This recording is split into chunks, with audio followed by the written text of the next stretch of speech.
Eu sou humano e, portanto, nada do que é humano me é estranho. Assim falava o poeta e dramaturgo romano Terêncio, e assim falo eu, Flávio Ricardo Vassoler, escritor, professor, youtuber e nômade, fiel como os pássaros migratórios.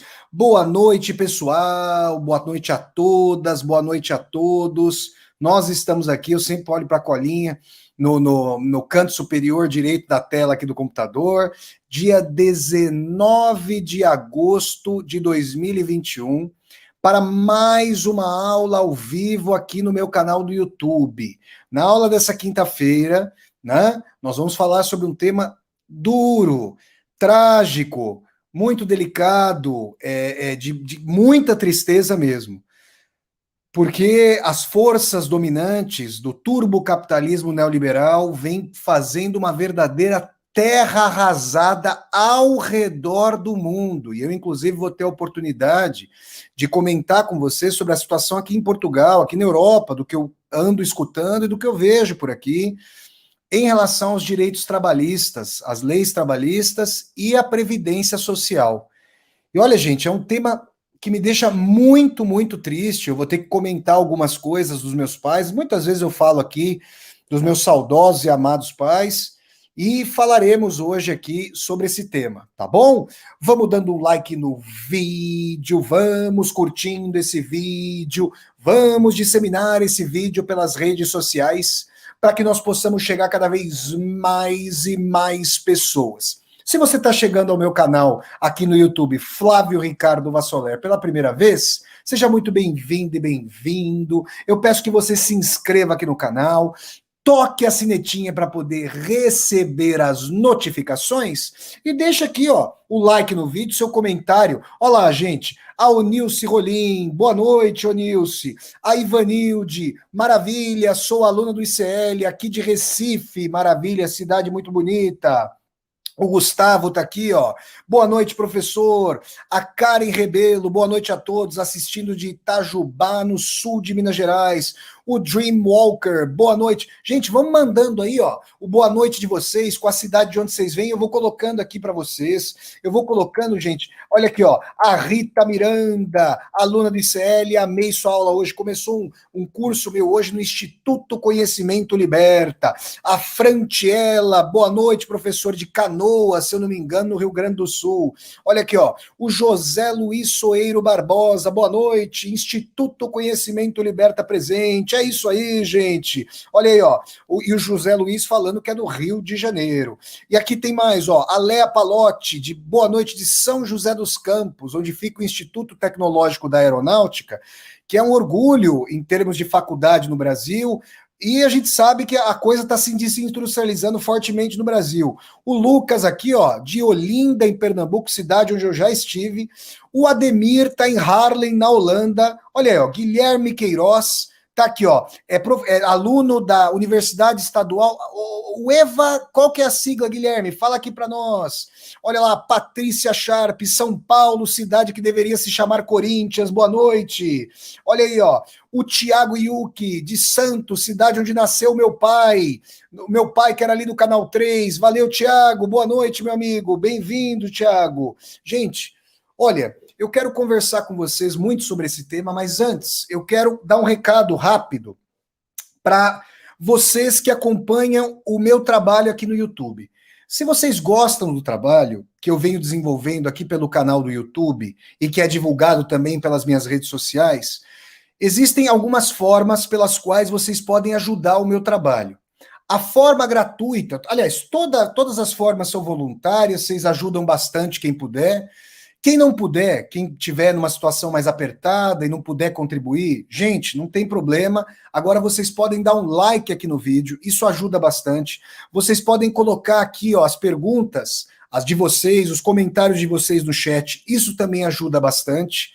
E quem puder contribuir para o canal, existem as seguintes formas. Se você estiver me vendo aí pelo seu celular, embaixo do vídeo, no celular, tem o chat. Se você estiver me vendo pelo computador, ao lado do vídeo tem o chat.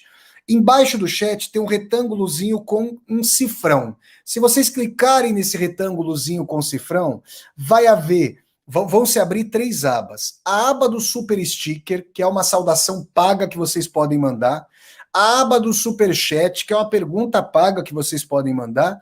E a aba do tornar-se membro. Vocês podem ser membros aqui do canal, escolhendo uma faixa e contribuindo. Isso ajuda muito o canal. Eu quero dar muito obrigado, dizer muito obrigado a todas e a todos vocês, porque no último domingo chegamos à marca de 18 mil pessoas, uma comunidade de 18 mil pessoas acompanhando, mais agora de 18 mil, caminhando para 19 já, de pessoas interessadas em literatura, cinema, filosofia, história, sociedade, política.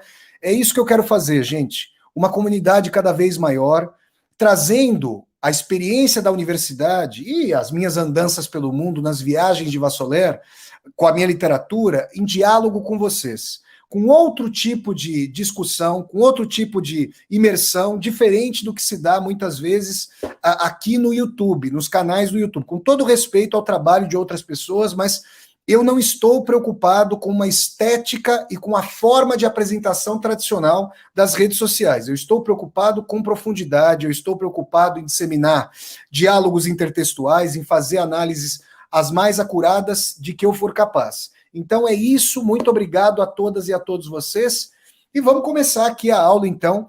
A aula vai ter, ó, eu estou vendo aqui, ela vai ter ao redor de 50 minutos, 1 hora de parte expositiva.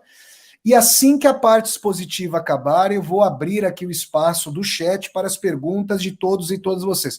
Olha lá, olha lá, olha lá. O nosso querido amigo do metal torna-se membro humanista. Eu agradeço muito o nosso querido amigo do metal aqui que se torna membro humanista. Eu não vou pronunciar o nome dele inteiro, porque tem uma parte aí impronunciável, mas tá aí, né? Com todo respeito, nome não, apelido aí, que ele tá fazendo uma brincadeira, mas o nosso amigo do metal torna-se membro humanista e eu agradeço muito o apoio. Valeu, meu irmão, um grande abraço para você. Tá aí, gente. Façam como metal, tornem-se membros humanistas aqui do canal. Então vamos lá, gente. Por que o neoliberalismo se opõe às leis trabalhistas e à previdência social? Para eu responder a essa questão, para eu fazer esse mergulho histórico, esse panorama, nós temos que entender o seguinte: direito trabalhista e direito previdenciário, as proteções sociais não caíram do céu, gente. Não sei se as pessoas, as pessoas, gente, o cacuete de toda pessoa que tem formação em ciências sociais, como eu tenho na minha graduação, é o cacuete benéfico de pensar histórico materialmente, de pensar em termos históricos. Vocês têm uma ideia, quem for buscar aquele livro, A Situação da Classe Trabalhadora na Inglaterra, no início do século XIX, do Friedrich Engels, o melhor amigo ali do nosso querido Karl Marx, olha lá, olha lá, olha lá, a nossa querida Ivanilde Moraes de Guzmão, escritora que está assistindo ao meu curso ali no Instituto Conhecimento Liberta, do Recife, torna-se membro humanista. Eu mando um beijo para Ivanilde, um muito obrigado, e agradeço muito aí o fato de a Ivanilde, nosso querido amigo do metal, terem se tornado membros humanistas do canal. Muito obrigado. Se vocês forem ler o livro do Friedrich Engels, é uma tragédia. É uma tragédia, gente. Por quê? Gestantes trabalhavam, criancinhas trabalhavam, os homens também trabalhavam e trabalhavam jornadas de trabalho em que viviam em condições análogas às da escravidão no coração fabril da Inglaterra, tá? As condições de trabalho eram totalmente insalubres. Quem já leu O Vigiar e Punir, no nosso querido Michel Foucault, sabe que os modelos para as primeiras prisões vieram dos modelos industriais, em que havia um capitão da indústria ali vigiando o trabalho das pessoas com chicote na mão, ou seja, um horror, um verdadeiro horror. Foram as lutas incessantes das classes trabalhadoras, dos movimentos operários, que mudaram esse jogo, que angariaram conquistas amplas, tentando fazer revoluções, ou então angariando reformas, concessões, que são conquistas por parte das classes trabalhadoras, mas que envolvem concessões por parte dos donos dos meios de produção. Isso ao redor do mundo, se espraiando aqui da Europa para todos os logradouros do mundo, com as diferenças históricas das diversas, com as especificidades históricas das diferentes regiões. Tudo isso, gente, olhem só, tem que ser considerado porque o ponto, o ápice da influência dos movimentos operários e de um país que era governado por forças, ao menos nominalmente de esquerdas, porque falar que o Stalin é de esquerda realmente é doer no coração, né? O nosso fascista de esquerda, Joseph Stalin. Mas, mesmo deturpando os ideais da Revolução de Outubro de 17, de várias maneiras e por vários contextos, eu já dei uma aula sobre o stalinismo, vocês podem procurar aqui no meu canal do YouTube. Mesmo assim, a União Soviética foi a grande vitoriosa ao fim da Segunda Guerra Mundial. E, se vocês pensarem que aqui na Europa, os partidos da democracia cristã, que historicamente são os partidos de direita, a plataforma mínima que havia ao fim da Segunda Guerra Mundial, com grau de miséria e pauperização aqui na Europa, com os parques industriais todos rotos e destruídos, a plataforma mínima da direita europeia era a reforma agrária. Vocês conseguem imaginar como, quer dizer, conseguem imaginar não, tá diante de nós, como o mundo se direitizou do fim da Segunda Guerra, na verdade, do fim da União Soviética para cá. Eu já dei uma aula aqui no meu canal também, que complementa a aula de hoje, sobre o que aconteceu com a esquerda depois do fim da União Soviética. Então, você que está assistindo a essa aula, se você está assistindo ao vivo, agora eu estou dando essa aula ao vivo, maravilha. Se você estiver assistindo a essa aula de maneira gravada, você pode continuar vendo essa aula, mas procurar essa outra aula, a aula sobre o stalinismo e a aula sobre o que aconteceu com a esquerda depois do fim da União Soviética. A questão agora é a seguinte: se nós não pensarmos historicamente, a gente incorre em problemas que há a direita e a esquerda. A direita, a questão é que o neoliberalismo não é apenas uma forma de brutalização econômica, que o é essencialmente, e das mais terríveis que pode haver. Mas é a produção de um consenso como nunca antes houve, porque ao menos havia uma antítese, que era autoritária, antidemocrática, mas havia essa antítese por parte da União Soviética.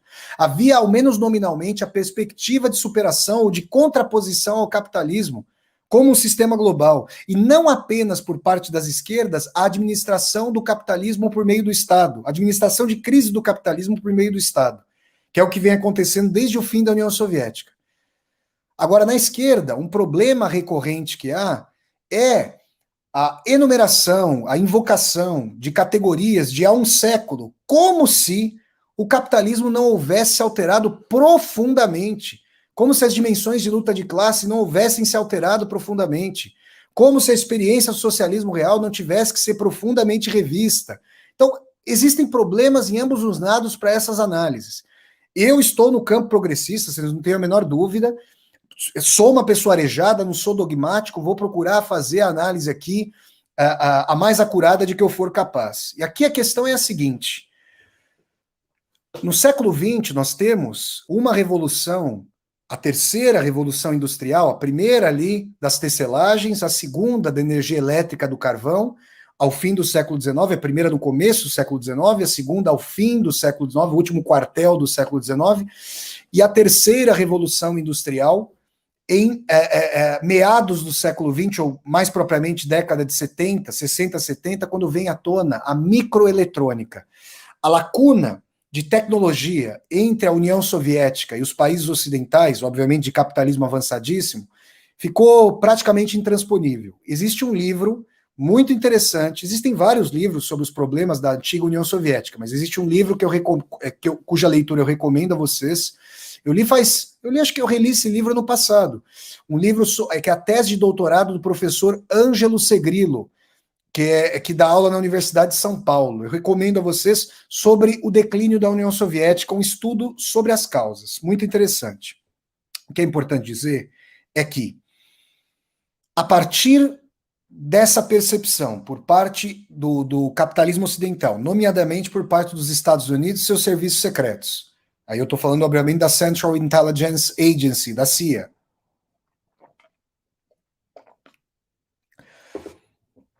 existe a percepção de que a União Soviética está ruindo. E aí tem toda aquela corrida espacial forçada pelo Reagan para derrubar o regime soviético e tudo mais, mas tem uma percepção muito grande. O grau de automação na esfera da produção no capitalismo começa a ficar sem paralelo com a perspectiva de automação, por exemplo, da segunda e da primeira revoluções industriais.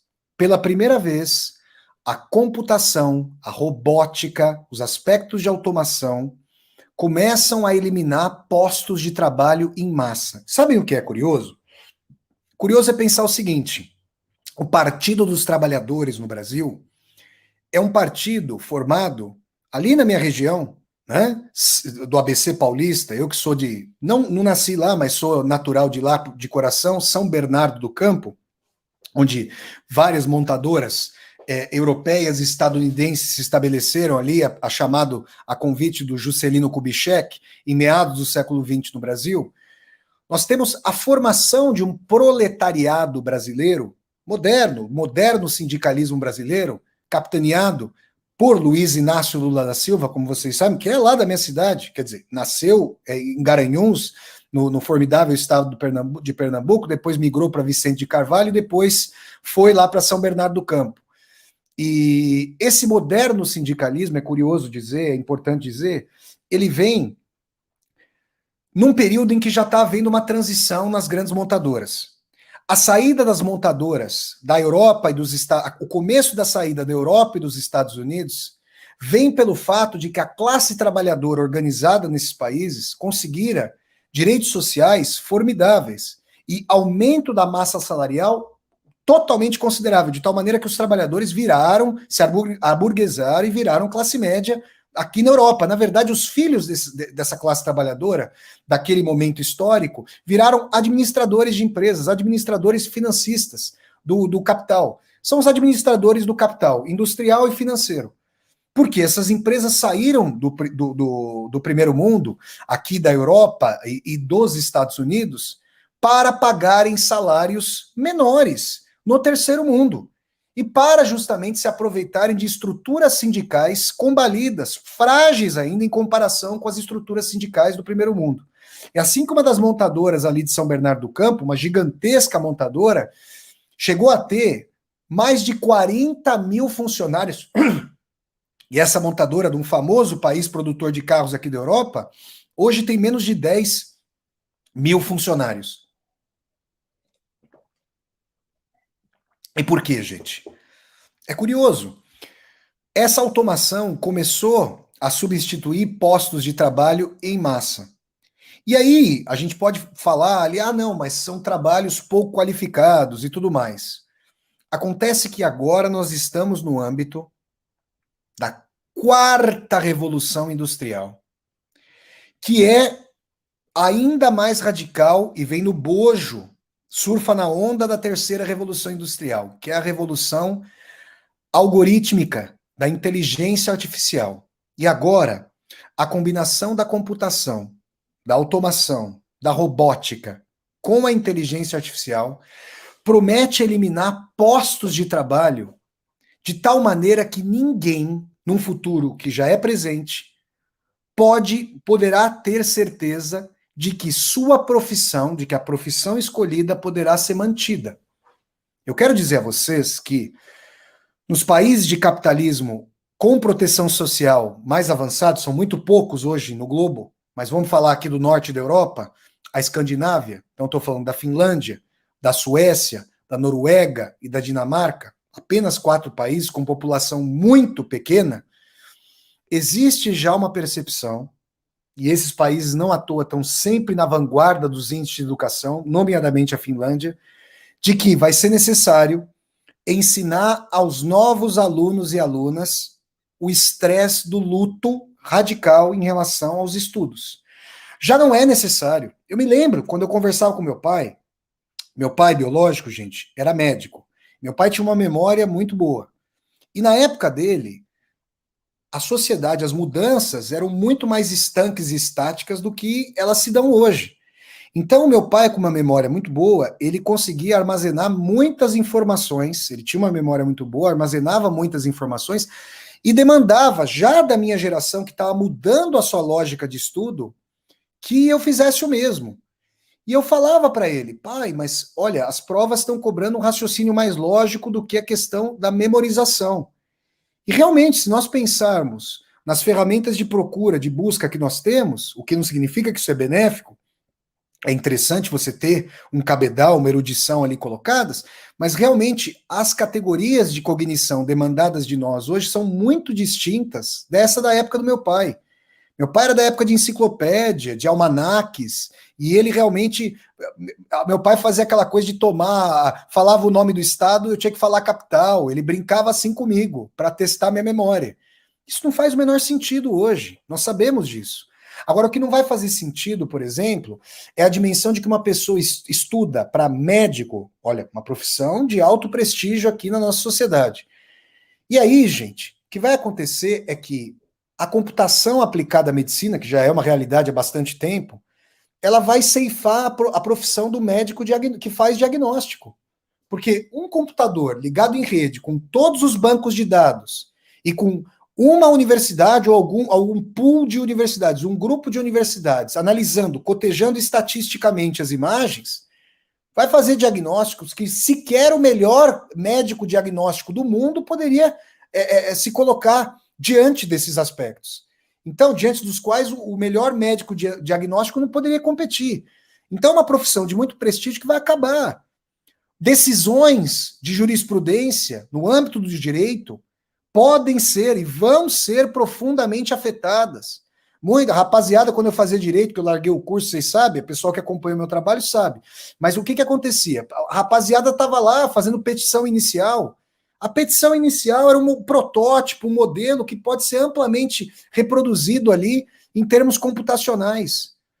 A psicologia, com essa aposta formidável, da qual eu gosto muito no discurso, na ressignificação linguística, que é a base ali da psicanálise, a cura pelo discurso, a cura pela fala, com essa redução do humano, a neurobioquímica, a neurofisiologia, é possível angariar resultados sem uma ressignificação subjetiva, que é emancipatória e libertadora, mas colocar as pessoas para rodar para algo que a gente já não vai chamar mais de emprego ou trabalho, dada a dimensão de que a quarta revolução industrial, estrutural e historicamente, acaba com a dimensão do trabalho. Então, quando vocês veem representantes do neoliberalismo, os seus representantes políticos eleitos, com campanhas financiadas por grandes financistas e corporações, falarem contra direitos trabalhistas, nós vimos a época da primeira destruição da CLT, que vem sendo continuamente destruída no Brasil, nós vimos ali representantes desse neoliberalismo falando que a destruição das leis trabalhistas geraria mais empregos. Onde que tá, gente? Vocês estão vendo? Vocês viram? Onde que tá o emprego? Eu tô olhando para lá, eu tô olhando aqui, ó, vocês estão vendo emprego? Eu tô procurando aqui, não tô achando emprego. Vocês viram emprego? Teve aumento de salário, gente, ou teve mais arroxo? É isso. Agora, não se enganem. Não se trata apenas e tão somente de destruir economicamente e de não gerar um novo consenso ideológico que é dos mais autoritários e dos mais dificilmente escapáveis, e dos mais, dos mais inescapáveis. Por quê? Porque nós não temos uma antítese organizada. Quando, olha lá, olha lá, olha lá, Alice Rainer, filha da minha querida amiga Elvira Macedo, manda um super sticker, apoie esse canal, ó. Um beijo para Alice, um beijo para nossa querida Elvira. Muito obrigado, gente. Valeu mesmo. Quando a gente percebe esse solapamento das dimensões de proteção ao trabalho, e, gente, é uma coisa tão triste, que me afeta tanto, porque, assim, a minha família só conseguiu comprar uma casa própria por causa dos direitos trabalhistas. por causa de FGTS, por causa de PIS/PASEP. Vocês estão percebendo? Vamos falar alguns direitos trabalhistas básicos, sabe? Como se fosse muita coisa. Faltou muita coisa para o Brasil conquistar, para a classe trabalhadora brasileira conquistar. 13º salário, férias remuneradas, adiantamento de 1/3 de férias, seguro-saúde, vale transporte, vale alimentação. Gente, a massa salarial brasileira comparada, por exemplo, com a dos Estados Unidos é extremamente arrochada. E ainda falam que isso é demais. É uma coisa impressionante. E por quê, gente? Vamos entender isso. Por quê, pessoal?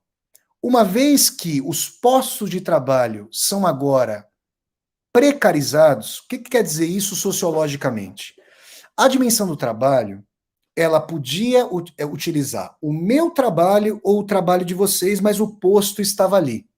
Agora, não há mais a possibilidade, ou pode não haver mais a possibilidade para várias profissões da manutenção do trabalho, porque ele pode ser extinto. Daí eu estava falando a vocês que os países escandinavos aqui estão ensinando os seus alunos e alunas a aprenderem a suportar com o fim de suas carreiras. É um luto. É um verdadeiro luto. É uma morte, gente. Mas suportar esse estresse e aprender a reaprender vai ser a dimensão de você poder buscar uma solução. Isso é um inferno sem essas proteções. Só que, a depender da historicidade dos direitos, leia-se, da historicidade de lutas das classes populares e trabalhadoras de cada país, existem países que vão criar, e a esquerda fala disso hoje, como se fosse uma ferramenta revolucionária, e na verdade é uma ferramenta, um bote salva-vidas. A renda universal. Por que se fala disso?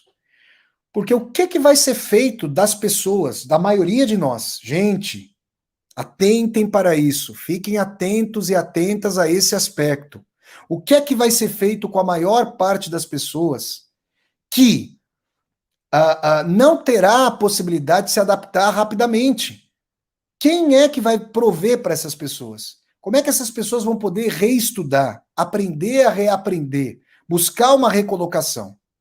Não é à toa, gente, não é à toa que canais da grande mídia brasileira e internacional falam tanto em empreendedorismo. Olha lá, olha lá, olha lá. O mestre Marvolo traz aqui um superchat, vamos falar com ele aí.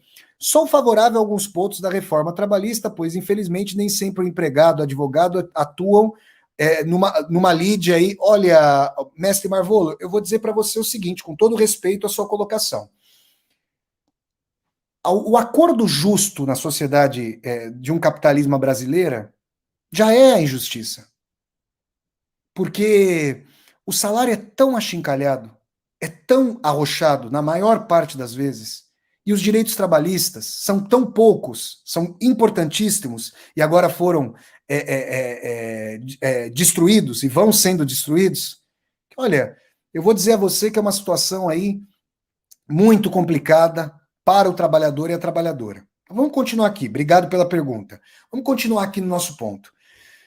Falar sobre empreendedorismo a cada momento é mudar simbolicamente, lançando mão de telenovelas, de propagandas televisivas, de propagandas na internet, do rádio, todos os veículos que vocês possam imaginar, de que as pessoas já não devem se ver como trabalhadores e trabalhadoras. Olha, eu quero dizer a vocês que outro dia eu fiz um comentário sobre a questão ali da vida difícil dos meus pais, e uma pessoa veio dizer, isso é vitimização. Aliás, esse termo está sendo usado muito recorrentemente. Ninguém pode se ver mais como explorado ou explorada. A pessoa tem que se ver como sócio da empresa, sócia, empreendedor, empreendedora. A pessoa não tem nada a vender a não ser a sua força de trabalho. E a maior parte da humanidade, a maior parte do Brasil, a força de trabalho mais crua, que é cada vez mais prescindível. Ainda assim, o consenso ideológico no sentido de falseamento da realidade, do neoliberalismo, produz a dimensão de que essa pessoa não pode se ver para baixo, que ela tem que pensar em empreender, em ter novas ideias, em buscar alternativas. Gente, existem pessoas que entram dentro de um carro para fazer o seu trabalho nos aplicativos, pessoas que estão, por exemplo, tendo que vender bolo, comida feita em casa, ou a pessoa que está, por exemplo, dirigindo, andando de bicicleta para fazer uma entrega. Essas pessoas não é que elas não sabem quanto elas vão ganhar ao fim do mês. Elas não sabem quanto elas vão ganhar ao fim do dia. Como é que essas pessoas não vão ter o seu psiquismo destruído? Como é que essas pessoas não vão ser vítimas de pânico, vítimas de depressão, vítimas dos mais aterradores recorrentes distúrbios decorrentes dessa dinâmica sociopatológica de não trabalho, de precarização, de bico?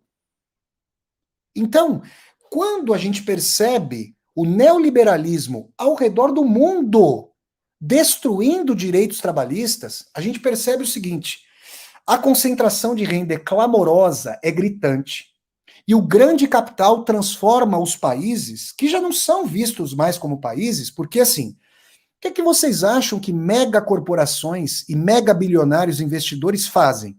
Vocês acham que eles não fazem financiamento de campanhas de parlamentares ao redor do mundo, entre cujos países o Brasil, para que leis trabalhistas sejam derrubadas? Por quê? Porque aí é fácil transformar o mundo num tabuleiro de um cassino. Ah, você não quer aqui? Tem quem quer lá. Vocês estão percebendo isso?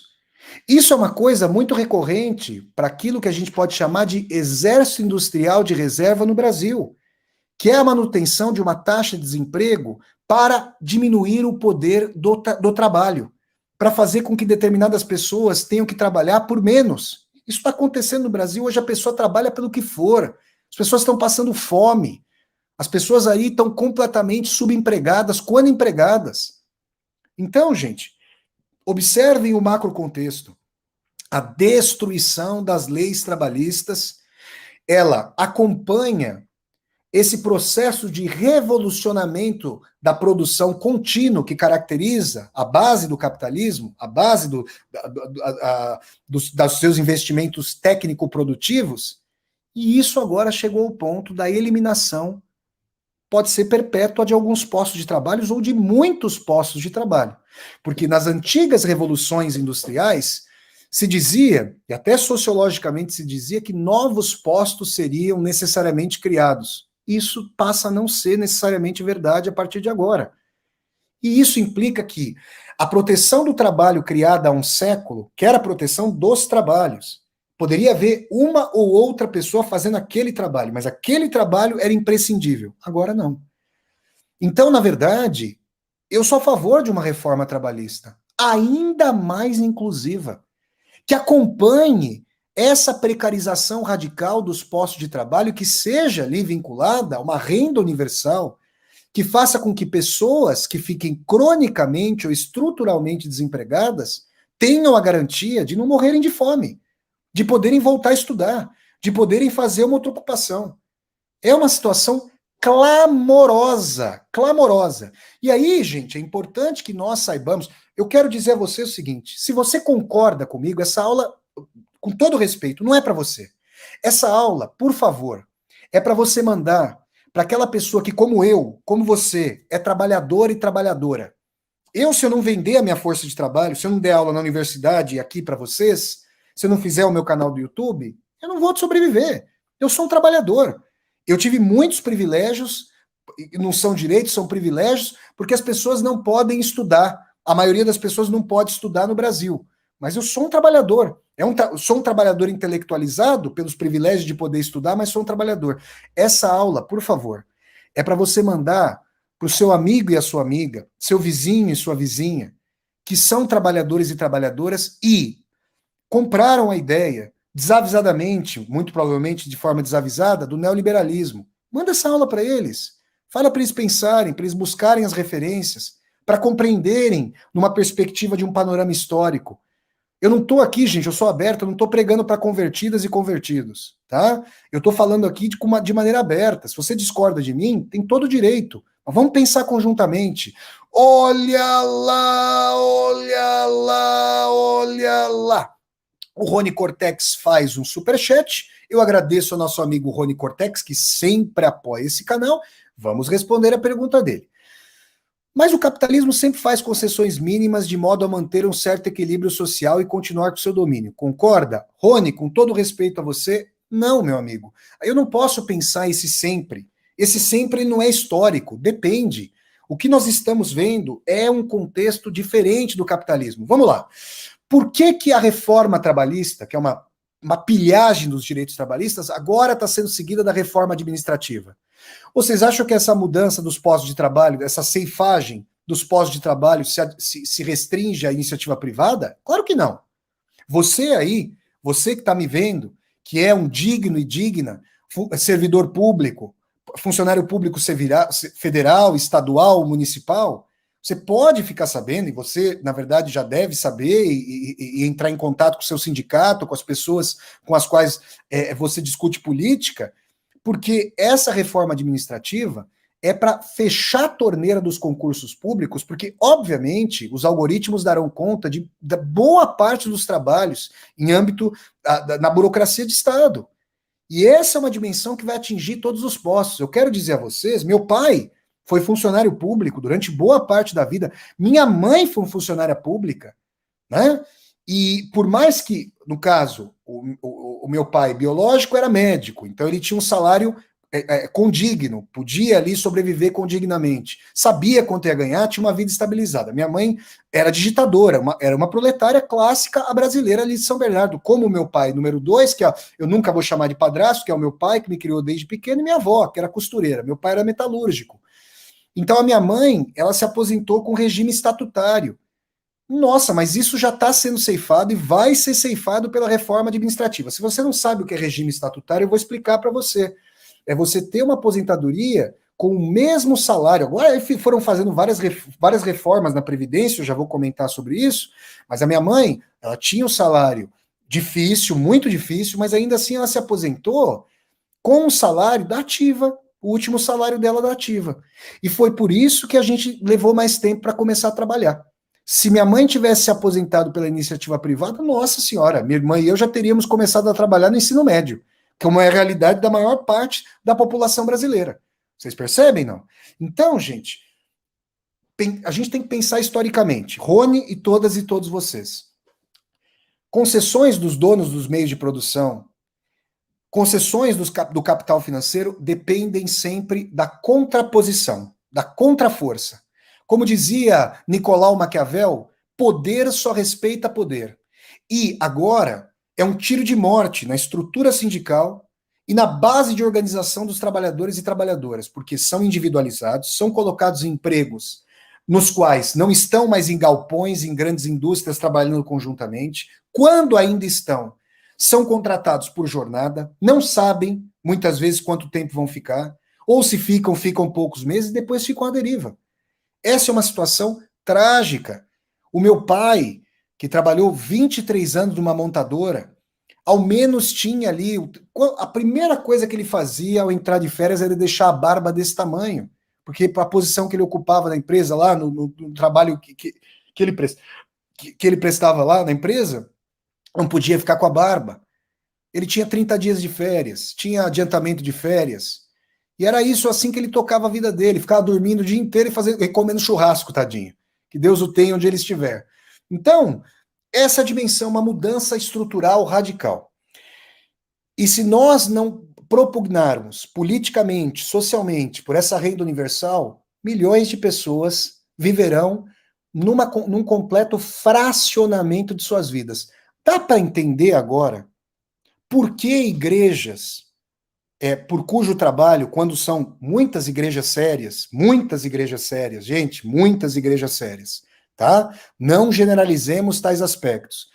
Porque muitas igrejas, nas comunidades mais carentes, fornecem uma contrapartida sociológica para esse esgarçamento do tecido social. Onde é que a pessoa vai buscar um emprego? Onde é que ela vai buscar uma partilha? Vocês já sofreram e ficaram calados, sozinhos, sofrendo sozinhos? Não dói mais? O que vocês fazem? Vocês passam a mão no telefone e ligam para um amigo de vocês, para um parente de vocês, para pedir um conselho, para chorar, para pedir colo. Pois essas pessoas nas comunidades mais pobres, muitas vezes vão para a igreja num sinal de desespero. A família está desestruturada, todo mundo está desempregado, crises em cima de crises. Dentro da igreja a pessoa se sente pertencendo a uma instituição, consegue encontrar um emprego. Se as pessoas não olharem por esse prisma, se as pessoas não pensarem... Tem muita gente da classe média progressista que tem preconceito, pré mesmo, porque não é um conceito cotejado com a realidade. E a pessoa discrimina, às vezes, com preconceito social, preconceito de classe, olhando do alto as comunidades mais carentes, as classes populares, que aderem a determinadas religiões, estão buscando guarida, proteção, falta de estrutura de Estado, de políticas de proteção social. Olha lá o mestre Varvolo. Obrigado, mestre. Vamos responder a você. Existe esperança no capitalismo? A justiça do trabalho tem futuro? Obrigado, irmão. Obrigado pela ajuda. Mestre, meu amigo, olha o que eu estou dizendo. Se nós continuarmos dessa maneira, um contingente de bilhões, vocês ouviram? Bilhões de pessoas, não saberá viver de acordo com parâmetros de proteção social no mundo que gerou uma riqueza sem paralelo, mas que está totalmente concentrada. Ou os movimentos populares, os desempregados crônicos, porque agora não é trabalhadores, operários de todos os países, univos, não é mais. Desempregados e desempregadas de todos os países, univos.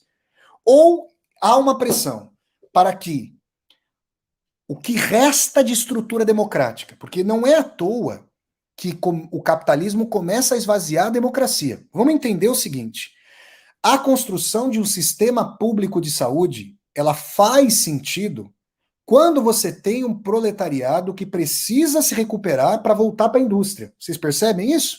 Aí faz sentido ter convênio de saúde compulsório para o trabalhador a partir do empregador e sistema público de saúde. Da mesma forma, institutos tecnológicos, as ETECs, institutos tecnológicos e universidades, porque o capitalismo precisa de produção de tecnologia contínua. Vocês estão percebendo? E, da mesma maneira, a gente precisa falar do pacto previdenciário. Qual que é a lógica do pacto previdenciário entre as gerações? Você tem uma geração... Tinha, né? Você tinha, porque acabou. Eu não vou me aposentar.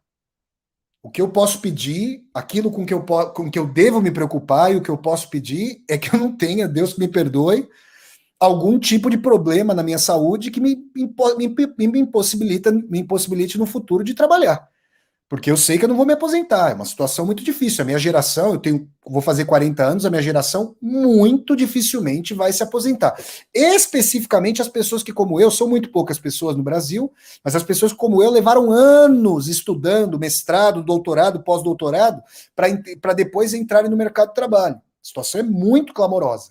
Mas vejam vocês, o que se dizia era que meu pai estava trabalhando e com a alíquota que pagava para o INSS, o Instituto Nacional de Seguridade Social, ele pagava a aposentadoria, ou contribuía para pagar a aposentadoria de pessoas aposentadas. Como o capitalismo destrói essa figuração, essa estabilização dos postos de trabalho, de acordo com a lógica da quarta revolução industrial, sobre a qual eu falei aqui na aula, como é que a gente vai fazer um pacto intergeracional? As gerações começam a se devorar também, a competitividade aumenta. E figuras tidas, eu não vou dizer o nome delas, mas vocês procurem aí na internet. Alguns candidatos, antigos presidenciáveis, que já se candidataram mais de uma vez, supostamente representando campos progressistas, falavam em, como é que é? Aposentadoria por aplicação, autoaplicação. O trabalhador e trabalhadora pagam para si mesmos. É mesmo? Quanto tempo uma pessoa resiste pagando aposentadoria para si própria? Se a pessoa não tem mais figuração e segurança de quanto tempo vai permanecer num posto de trabalho. Vocês estão percebendo? Ainda mais com o arroxo do trabalho, com um exército industrial de reserva que agora é permanente, porque o capitalismo não vai absorver em massa. Então os empregadores financistas estão com a faca e o queijo na mão para arrochar salários, porque muitas pessoas vão precisar. Oferta e procura, não se fala muito disso? O que a gente vai fazer? Quais são os sinais que vêm? Eu até vou comentar isso, e são Aterradores. Deixa eu ver aqui mais uma pergunta que chegou do Rony Cortex. Qual será a profissão do futuro nesse contexto sombrio? O que será feito da massa desempregada? Então, Rony, essa questão que eu estou discutindo aqui com vocês agora. O que nós estamos vendo? A gente está vendo o seguinte: não há uma profissão do futuro, aliás, a própria dimensão. Vejam, reconfigurem histórico-materialmente as categorias de análise de vocês. Profissão é um núcleo estável de atuação profissional de um determinado momento histórico do capitalismo. O que a gente vai ter vão ser saberes. E eu quero dizer a vocês, se essa tecnologia estivesse a serviço de uma democracia mundial, não pode ser mais nacional. Na verdade, a luta nunca foi tão importante que a luta dos desempregados e desempregadas se tornasse internacional. Por quê? Porque, como eu disse a vocês, o grande capital transformou o mundo eu não vou usar o nome de um jogo que eu com o qual eu brincava quando era pequeno, mas é um tabuleiro.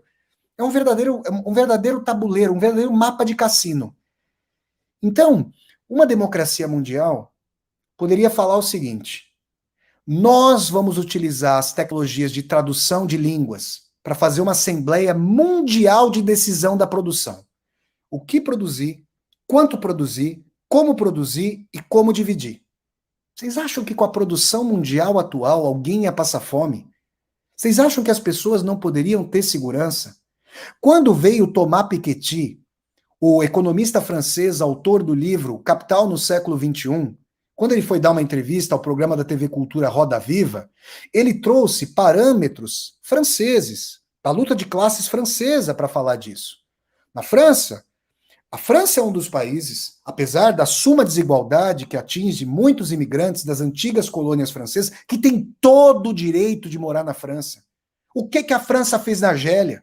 O que a França fez em vários países da África? O que a França fez na antiga Indochina? O que a França fez? Fez pilhagem colonial. Agora esses povos querem morar lá, não podem? Ah, não podem? Ah, não pode ter partilha? É o fim da picada. Agora, a França tem uma tradição de movimentos sociais muito mais organizado do que a maioria das regiões do mundo, e o país para. Mas o capitalismo vai se articulando para quebrar as organizações.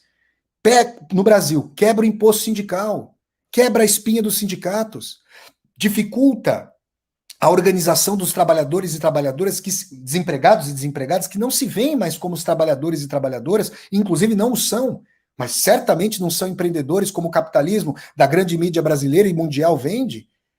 E é difícil organizar o chamamento.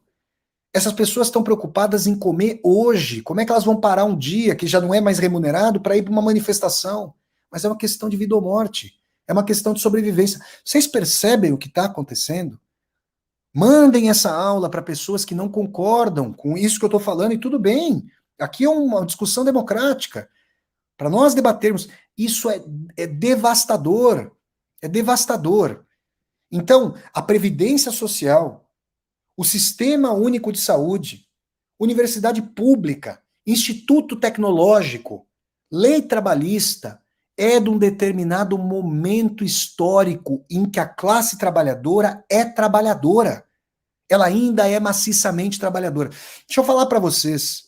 O José Dirceu, um dos fundadores do Partido dos Trabalhadores, deu uma entrevista muito inteligente, deu uma entrevista agora há alguns meses, para o nosso querido Mino Carta, da Carta Capital. Vocês podem procurar ali no canal do YouTube da Carta Capital. O José Dirceu disse uma coisa muito interessante.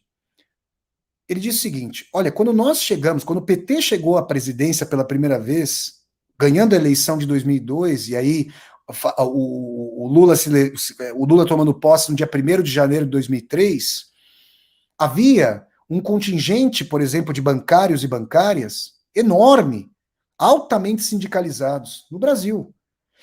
Todo mundo sabe como o sistema bancário está automatizado, como postos de trabalho e agências foram sendo fechados continuamente.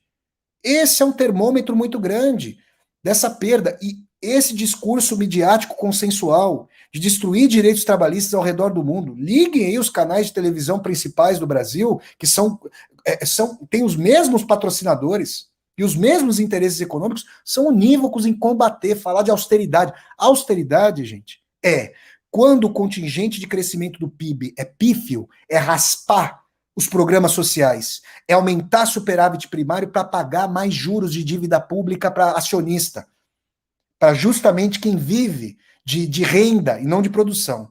Estão percebendo? Ó, o mestre Davolo, obrigado, irmão, pela ajuda. Tá falando, faz sentido falarmos em justiça do trabalho e o mundo sem trabalho, onde as máquinas o substituirão? Mestre, é aí que faz mais sentido. Porque se não houver uma justiça de Estado que traga um salário para essas pessoas viverem mesmo, é uma coisa impressionante. Vamos pensar. Como é que um país que tem 300 anos de escravidão não indenizou essas pessoas que sofreram o maior crime social, só étnico-social da história do Brasil, que é o horror da escravidão? E os mais conservadores e conservadoras são contra cotas étnico-sociais. Mas gerações e gerações de brasileiro não têm vida e sim destino social de pauperização e sobrevivência. Essas gerações não merecem bolsa família, merecem um container família, um porto família. Porque elas foram privadas dessa riqueza que o Brasil produz e outros países produzem ao redor do mundo. Aliás, privadas da riqueza que elas próprias produziram. Então, gente, vamos olhar o seguinte: as categorias de socialização que nós aprendemos na escola, trabalho, renda, seguro-desemprego, meu Deus do céu, seguro-desemprego é tolhido, 13º, férias, licença remunerada, auxílio-doença, tudo isso está ruindo.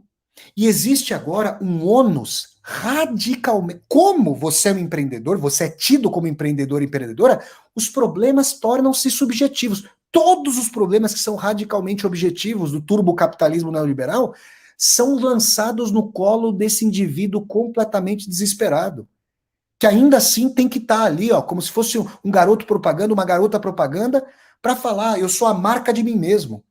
É uma coisa terrível imaginar um negócio desse, que está acontecendo já. Olha a estética da rede social, olha quem destoa. As pessoas vêm falar, muda isso, muda aquilo, aceita o padrão. É uma coisa terrível isso. E o que é que acontece, gente? Acontece, então, que nós estamos numa situação em que não é à toa que relacionamentos amorosos têm cada vez menos amor. Porque as pessoas se colocam como unidades fabris e competitivas quando não há emprego em fábrica. A pessoa está lutando para ter um discurso para além do outro. O grau de cooperação social diminui, porque as instâncias, as instituições de cooperação social estão sendo combalidas. Se estimula a competição, desde o âmbito da família até a escola, a universidade e trabalho, não vou nem falar, para quem vai se manter. Fala-se cada vez mais de aplicação, ganhar dinheiro em finança. É uma outra discussão que eu poderia fazer sobre a dimensão aí de onde está a produção real de valor, que dá lastro para o dinheiro. Se é no setor da circulação do capital ou no setor de produção do capital. E de acordo ali com o bom e velho Karl Marx, a gente fala de uma financiarização do capital que é um tiro no pé do capitalismo. Vocês podem entender isso muito claramente com a seguinte colocação. Quem é que vai comprar esses produtos produzidos em massa? O capitalismo vai virar um sistema anti-massa? Capitalismo de massa, capitalismo que não é de massa, é uma contradição nos termos históricos. Mas como é que esse sistema vai se renovar? Quem vão ser os compradores e compradoras desses produtos? Vocês estão percebendo que a gente está falando de eliminação de vários parques industriais? Regiões não só desertificadas no clima, mas desertificadas economicamente. Tá?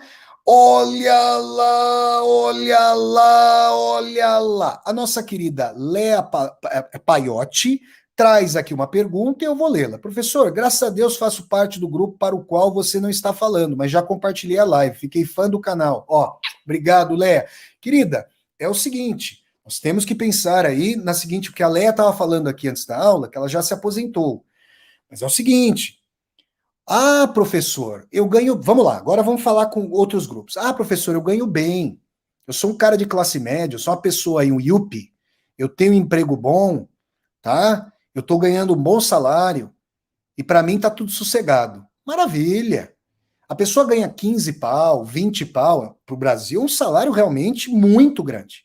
Se você pensar assim, no custo de viver em São Paulo, não é um salário, está longe de ser um salário que faz da pessoa ser uma pessoa muito remediada, e a pessoa jamais com esse salário compra um apartamento aí à vista, por exemplo, e ainda mais com os preços do apartamento em São Paulo. A pessoa é uma pessoa de classe média, não é nem média alta, é média.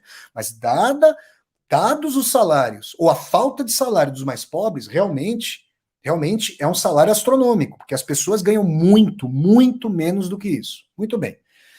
Aí a pessoa está achando que está tudo bem, que não é com ela, que essa aula aqui não é com ela. Ah, é? Então tá bom, eu vou dar um quadro para você. Aí, sabe a tua mãe, a quem você ainda ama? Né? Porque tem muito pouco amor nessa. Nossa Senhora, o amor, as relações amorosas nessa sociedade são muito parcas e quebradas. Muito, muito, muito coisificadas. Mas aí a pessoa vai achar: não, não é comigo, eu tô bem, tô guardando dinheiro, sobra dinheiro para mim. Muito bem.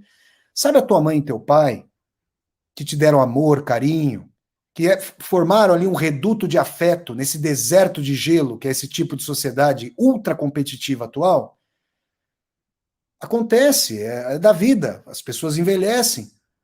Tua mãe e teu pai precisam de um tratamento médico. Ah, não, professor, tô sossegado, tô tranquilo, pago o convênio. É mesmo? Então vamos lá. Vocês acham que vão destruir um sistema único de saúde? A coisa mais formidável, uma das mais formidáveis já feitas, não só no Brasil, como no mundo. E não vão fazer reformas nas leis da Agência Nacional de Saúde, na ANS. Tem vários diretores de convênios de saúde dirigindo a ANS. Será que tem uma mescla de público e privado aí? Ah, não, professor, se tiver uma negação do ponto contratual lá do meu seguro, eu judicializo a questão. É? Eles não vão mirrar a justiça? Eles não vão mudar a legislação? Quem é que patrocina vários parlamentares? Não são planos de saúde? Vocês estão percebendo, gente, que é tudo entremeado, tudo entrelaçado?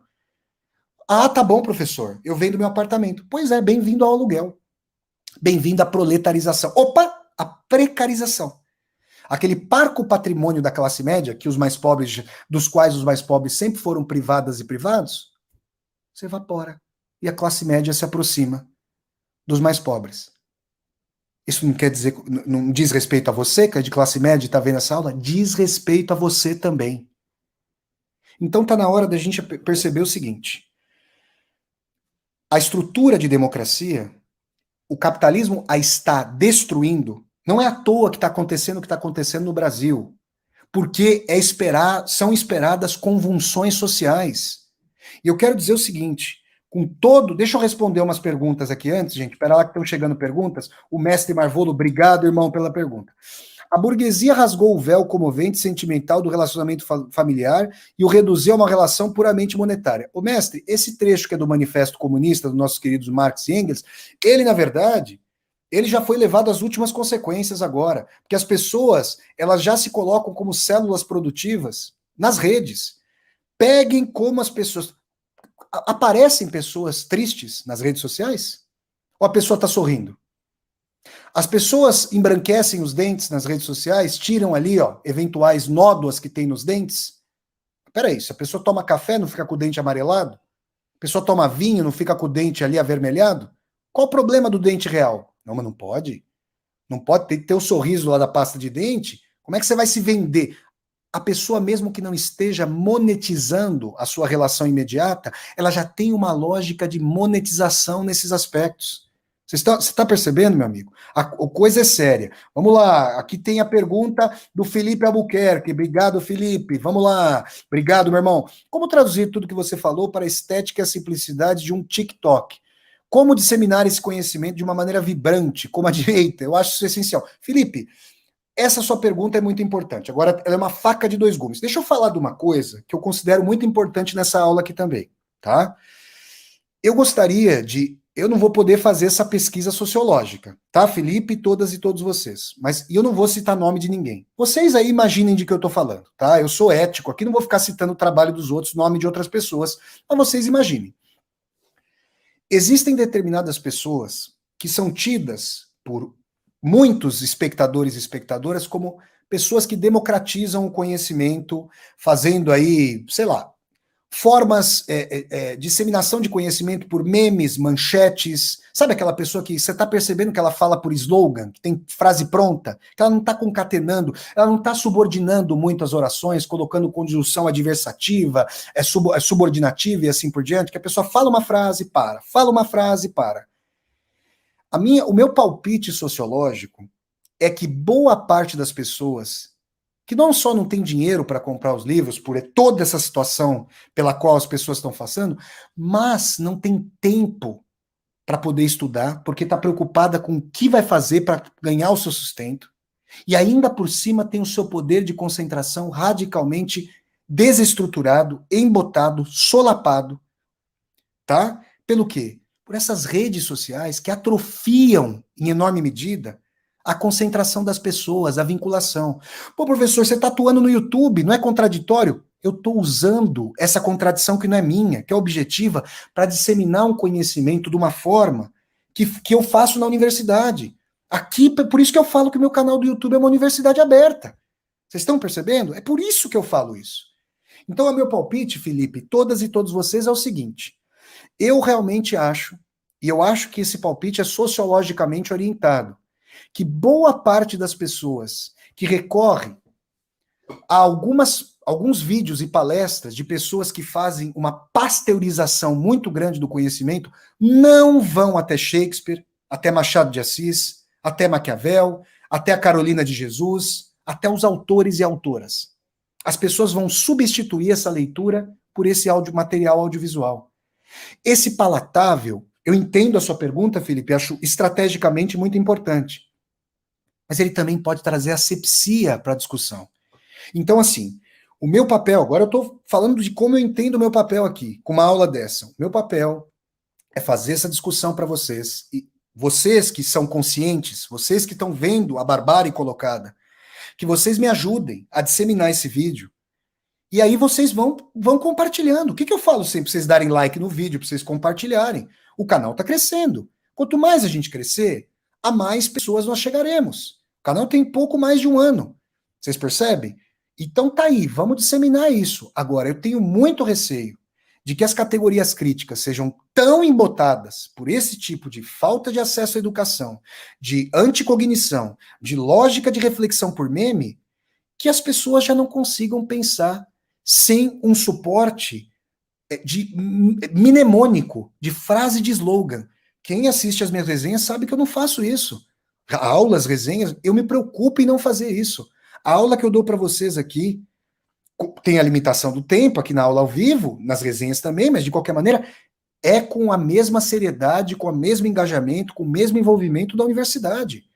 Aliás, eu realmente acho que uma aula dessa, que vai chegando aí a 2.000, 5.000, 10.000 pessoas, alcança um público muito maior do que na universidade. Então eu me alonguei para responder a sua pergunta, que é muito importante, para falar sobre isso. Porque assim, não dá para fazer discussões ali com 1 minuto de duração. Olha, eu assisti a campanha do Guilherme Boulos para prefeito de São Paulo. Realmente ali ele adaptou o discurso e fez a discussão. Mas aquilo é um ponto de partida, não pode ser um ponto de chegada, senão acabou a discussão crítica. Ela já é tão problemática. Olha, os meus vizinhos do bairro operário onde eu morei, em São Bernardo do Campo, que eram sindicalizados, a qualidade do debate crítico, a ruptura com o senso comum conservador da grande mídia, que a maioria dos brasileiros e brasileiras absorve, era muito clamorosa.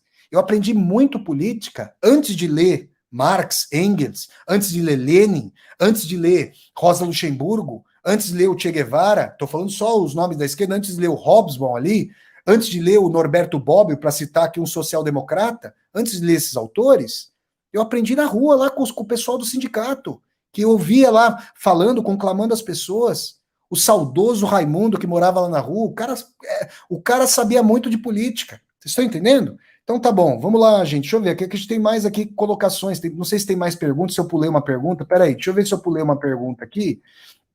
Aqui, ó. O Rony Cortex. Obrigado, Rony. Como então será evitada uma convulsão social nesse quadro? sobre o fim da escravidão, pelo que sei, indenizar os proprietários. Claro, Rony, que eu estava falando de indenização às pessoas que foram escravizadas. Isso é um crime, indenizar proprietário escravocrata? Pelo amor de Deus, gente. Exatamente, exatamente, Rony, muito obrigado. Vamos pensar o seguinte, eu vou trazer um quadro aqui tétrico. Tétrico. Eu estive em março do ano passado nos Estados Unidos mexicanos, no México, esse é o nome do México.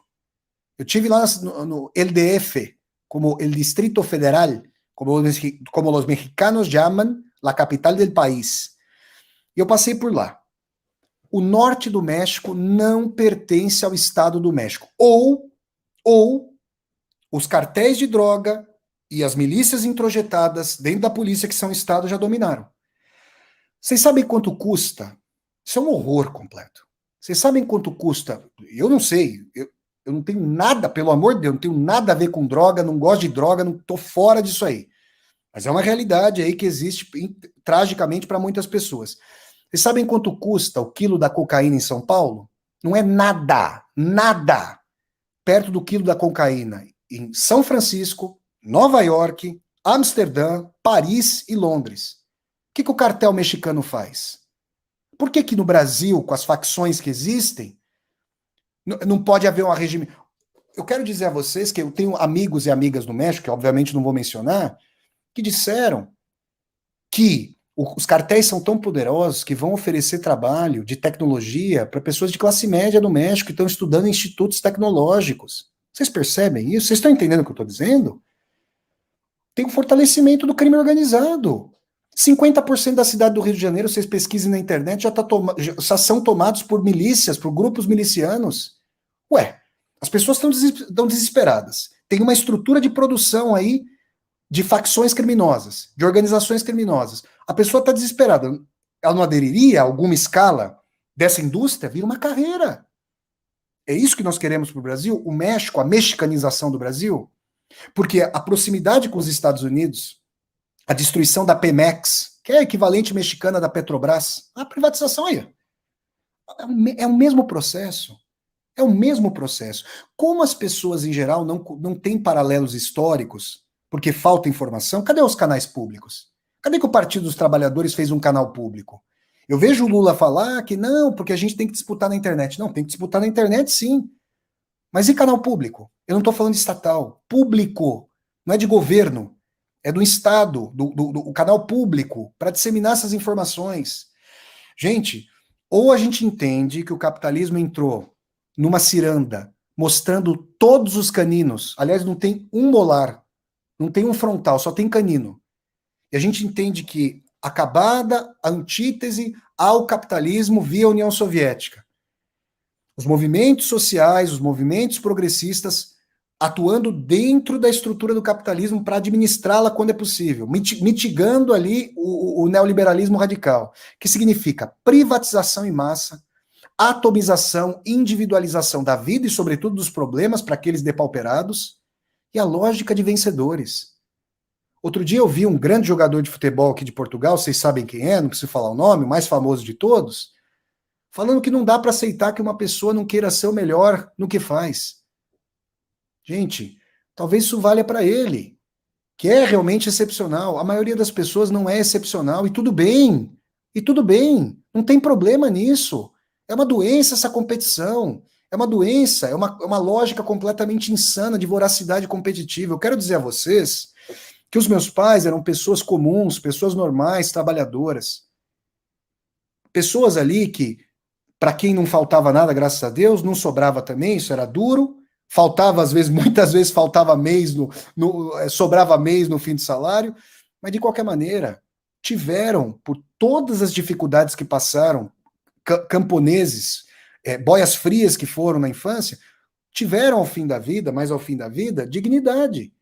Tiveram pelo menos aquilo que é uma casa própria, um carrinho ali, nunca faltava comida, tiveram dignidade. Claro que outros parâmetros da vida são importantes, mas isso está sendo solapado.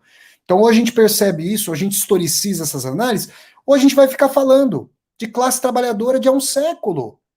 Vocês percebem que, quando eu vejo partidos de esquerda que se autodenominam marxistas, falar em classe operária como há um século, Eu não entendo como é que essas pessoas falam de histórico materialismo.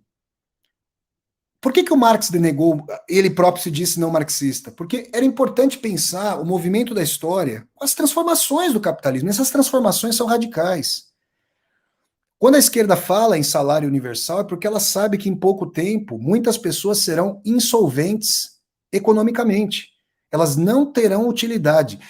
Pior do que a exploração será a não exploração.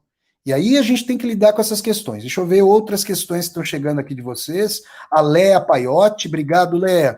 Professor, se continuarmos assim, em quanto tempo você acha que a Previdência quebra? 20 anos? Aí você não fala para mim porque já penso como você. Exato. Então, assim, Léa, obrigado, querida. Não dá para eu saber, eu não tenho esse cálculo, eu não tenho como falar para vocês, obviamente, teria que fazer um cálculo, né, que não é da minha competência, não sou da área, mas é possível perceber o seguinte, que se não houver tributação, por que que esses mega bilionários, o Piketty, eu ia falar isso, alguém fez uma pergunta, eu desviei do assunto. Thomas Piketty, autor do Capital no século XXI, ele foi ao Brasil, né? Eu digo foi ao Brasil porque eu tô aqui em Portugal agora.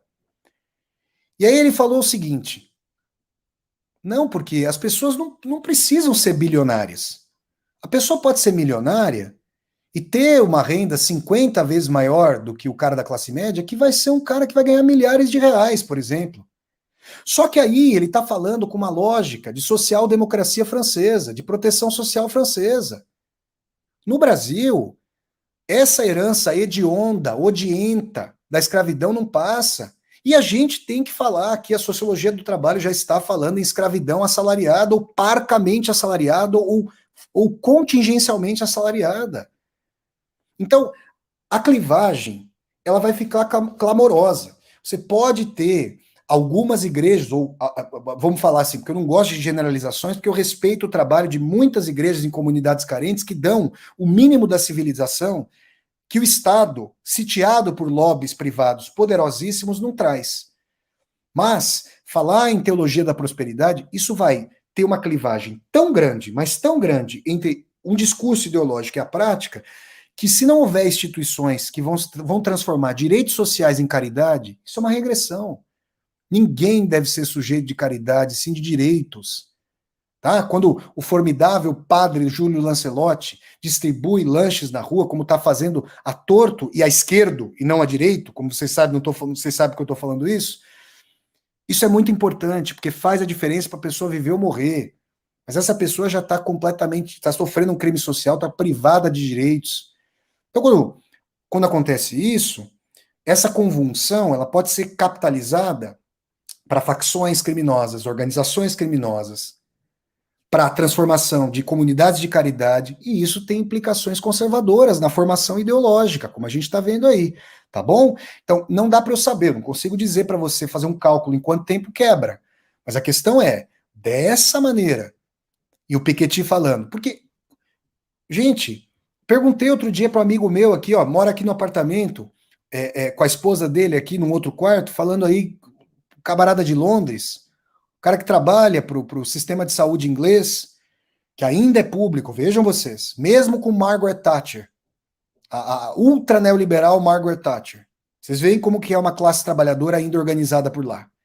E aí ele estava dizendo que os caras chegam a pagar 60%, os mais ricos chegam a pagar 60% de imposto de renda.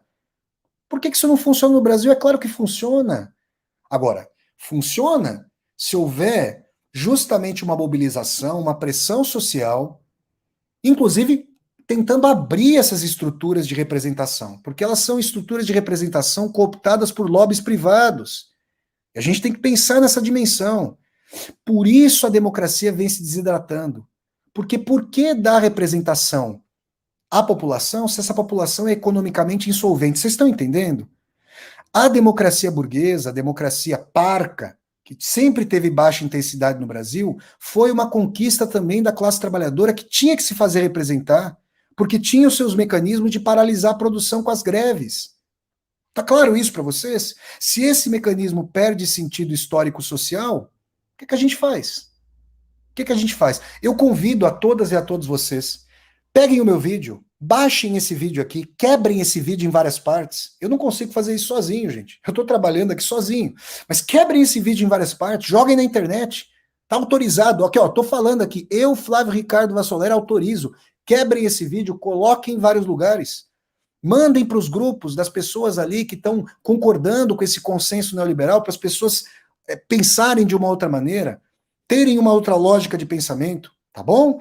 Obrigado, gente. Deixa eu ver aqui. Não, tem mais perguntas aqui. Pera lá, deixa eu ver aqui as perguntas. O pessoal tá mandando várias perguntas. Nossa, muito obrigado pelo apoio. Deixa eu ver aqui, gente. O mestre Marvolo, que está ajudando muito. Como podemos exigir um grau de conhecimento e leitura de uma pessoa que sai 6 horas da manhã da sua casa para trabalhar e volta às 8? É difícil, Marvolo. Aí é que tá a questão. Você entende a faca de dois gumes? Essa vida é estilhaçada, realmente. Olha o que acontece. A lógica de utilizar essas redes sociais com o fracionamento da concentração também impede que essa pessoa tenha um enraizamento mais crítico da realidade. Sabe o que o trabalho de base, utilizando as ferramentas, aqui ó, utilizando as ferramentas aí tecnológicas, o que o trabalho de base pode fazer? Pode fazer grupos de debate político. A pessoa, se tiver, dura a qualidade da internet também dos mais pobres no Brasil, que é cara e é difícil para os mais pobres. E você pode utilizar, não, ó, se a direita aprendeu a pensar com as redes sociais e utilizar essa técnica, o setor progressista também pode fazer, mas é importante que o faça tentando adensar o debate. Vamos lá, deixa eu ver aqui que tem muitas perguntas. Vou mandando aí as perguntas de vocês no superchat, gente, eu vou agradecendo aqui, eu agradeço muito. Deixa eu ver aqui, ó, a Érica Barroso. Flávio, o neoliberalismo, para mim, tem um quê de estrutura religiosa, oferecendo transcendência a partir da devoção ao Deus dinheiro. Érica, é muito boa a sua colocação. Por quê? Porque, assim, tinha uma música, agora eu não sei se é um hip hop, o que era, eu lembro que eu ouvi isso aí lá em Moscou, quando eu morei em Moscou em 2008. Get rich or die trying. Fique rico ou morra tentando. Eu olhava para isso aí, puta vida, eu falava, nossa, vai levar para o caixão essa riqueza toda. Que, obviamente, só existe para muito poucos. Isso se dá às custas da tentativa de você amar uma pessoa de verdade.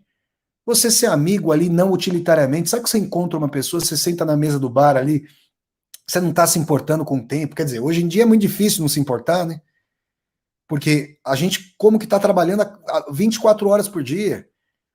É muito difícil. Então, essa imantação de religiosidade no dinheiro, que tem a ver com dimensões de teologia da prosperidade, né? É uma questão importante aí para a gente entender como Walter Benjamin, que chegou a dizer que se a modernidade capitalista havia matado Deus, ele encara Baal, que é um deus do Velho Testamento imanente, o dinheiro, Deus Mamon, para tomar o lugar de Deus. Essa é uma dimensão muito problemática, porque quem vai compreendendo as dinâmicas de contradição do capitalismo percebe que a insolvência econômica, a não necessidade de exploração de muitas pessoas, olha o que eu vou falar agora. Essa é uma boa parte para vocês cortarem o vídeo, quem for cortar esse vídeo e mandar. As pessoas, segundo uma expressão do sociólogo, do pensador alemão, teórico social alemão, Robert Kurz, K-U-R-Z, vão se tornando sujeitos monetários sem dinheiro. Isso parece um paradoxo, mas não é. Você não consegue ter dinheiro, você não consegue ser explorado economicamente pelo capitalismo, mas você se apresenta nas redes sociais segundo a lógica da monetização, segundo a estética da vendagem de si. Você defende um discurso teologicamente financeiro ou financeiramente teológico do dinheiro como Deus, dizendo que você precisa se capitalizar, que você não pode se entregar, você não pode perder a batalha, você tem que vencer, você tem que ter a lógica da disposição subjetiva e mental para ser um vencedor ou uma vencedora. Não é à toa que as pessoas estão dopadas. Quem tem dinheiro para comprar tarja preta, que é prescrito industrialmente. Como as pessoas podem deixar de falar de problemas psíquicos em termos históricos na contemporaneidade. Vocês percebem? Vamos lá, deixa eu ver aqui. Vamos ver aqui. O Tiago Lira. Obrigado, Tiago. Aí, ó, professor Tiago Lira, mais um professor que está aqui. Obrigado, irmão, muito obrigado. É isso aí, obrigado. Então, gente, a situação é muito brava. Vocês foram fazendo várias perguntas, eu fui claudicando a aula, mas assim, eu quero dar um depoimento aqui para vocês. A minha mãe era funcionária pública e legou um convênio. E esse convênio tinha valor subsidiado, né? E esse convênio agora vai ser extinto. Eu liguei para saber o que estava acontecendo, né? Porque uma amiga da minha mãe, muito querida, falou: Olha, Flávio, pode ser que acabe. Eu fui ligar lá e eu fui entendendo o que está acontecendo, gente. Isso é história, tá? Isso está acontecendo diante de nós. Os organismos públicos, do município até a federação, eliminados os postos de trabalho, não faz sentido para o âmbito privado ou público, que ambos têm que lidar com a lógica do dinheiro. O Estado não está fora do capitalismo. O Estado não pode simplesmente emitir dinheiro, tem que ter lastro na economia real. Apesar de os Estados Unidos, desde o fim da Segunda Guerra, ter inundado o mundo com dinheiro sem lastro. Isso é uma outra discussão, para um outro momento aqui para nós. Mas aí, se o funcionalismo, o quadro do funcionalismo diminui, e vem aí, se Deus quiser que não passe, mas olha, com a parca organização e com o autoritarismo do que está acontecendo no Brasil agora, do fiozinho de democracia que há, é difícil que não passe, esperemos que não. Mas a desincumbência em relação a um seguro de saúde, a um plano de saúde, a um tratamento de saúde, uma terceirização do serviço, a dimensão de passar para o funcionário, deixar de subsidiar o plano de saúde e passar isso para o funcionário e funcionária que ainda há. E aqueles que não houver no futuro serão, no máximo, terceiros, prestando serviço para uma empresa terceira que presta para a prefeitura. Quando um determinado setor puder ser cortado, o que se fala em corte. É corte na carne mesmo. O termo é certo. Parece, no âmbito econômico-administrativo assertivo, e é corte na carne, é cortar o braço, é cortar o estômago das pessoas. Como é que os populares, as pessoas mais pobres vão ter remédio? Remédio. Eu já tive um querido amigo meu, não vejo faz tempo, tinha um problema de saúde muito sério e tinha medicamentos de alto custo. Se acabar o SUS, se esse programa de medicamento de alto custo acabar, esse meu amigo morre. Pessoas que precisam de hemodiálise.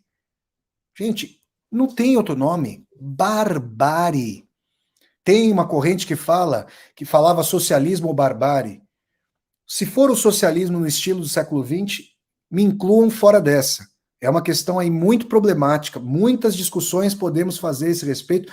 Eu já falei aqui sobre a União Soviética, eu já falei aqui sobre Cuba, vocês podem procurar aqui no meu canal as aulas sobre esse tema, tá? O que eu quero dizer aqui para vocês é que é democracia social ou barbárie.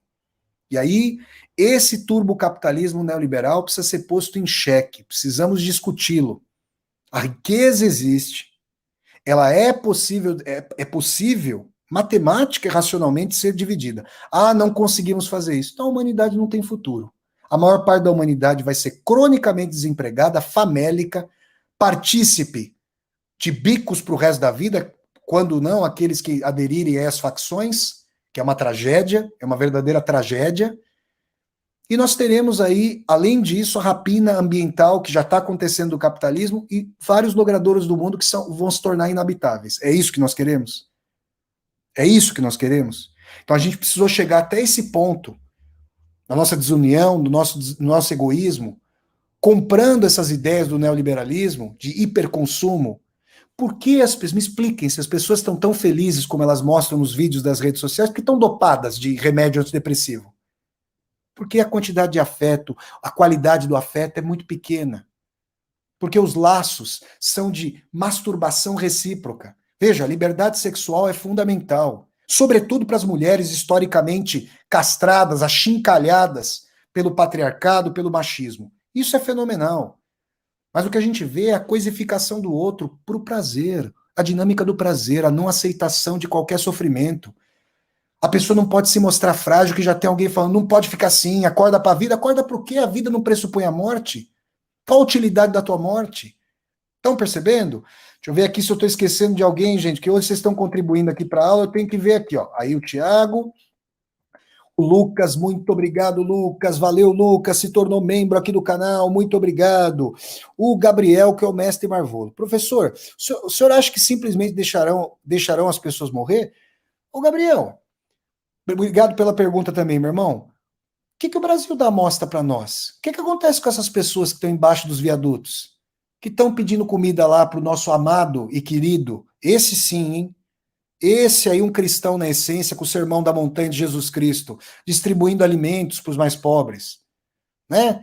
Essas pessoas estão sendo deixadas para a morte. A questão é que no seu individualismo, a classe média, que tem que apresenta contingentes amplos votando com a direita, não deveria. Não deveria. Se olhasse para essa situação aqui que eu estou desvelando a vocês, poderia muito bem ver que essa dimensão, é horrível essa dimensão. O Brasil é uma sociedade que cristalizou tanta desigualdade que fez o quê?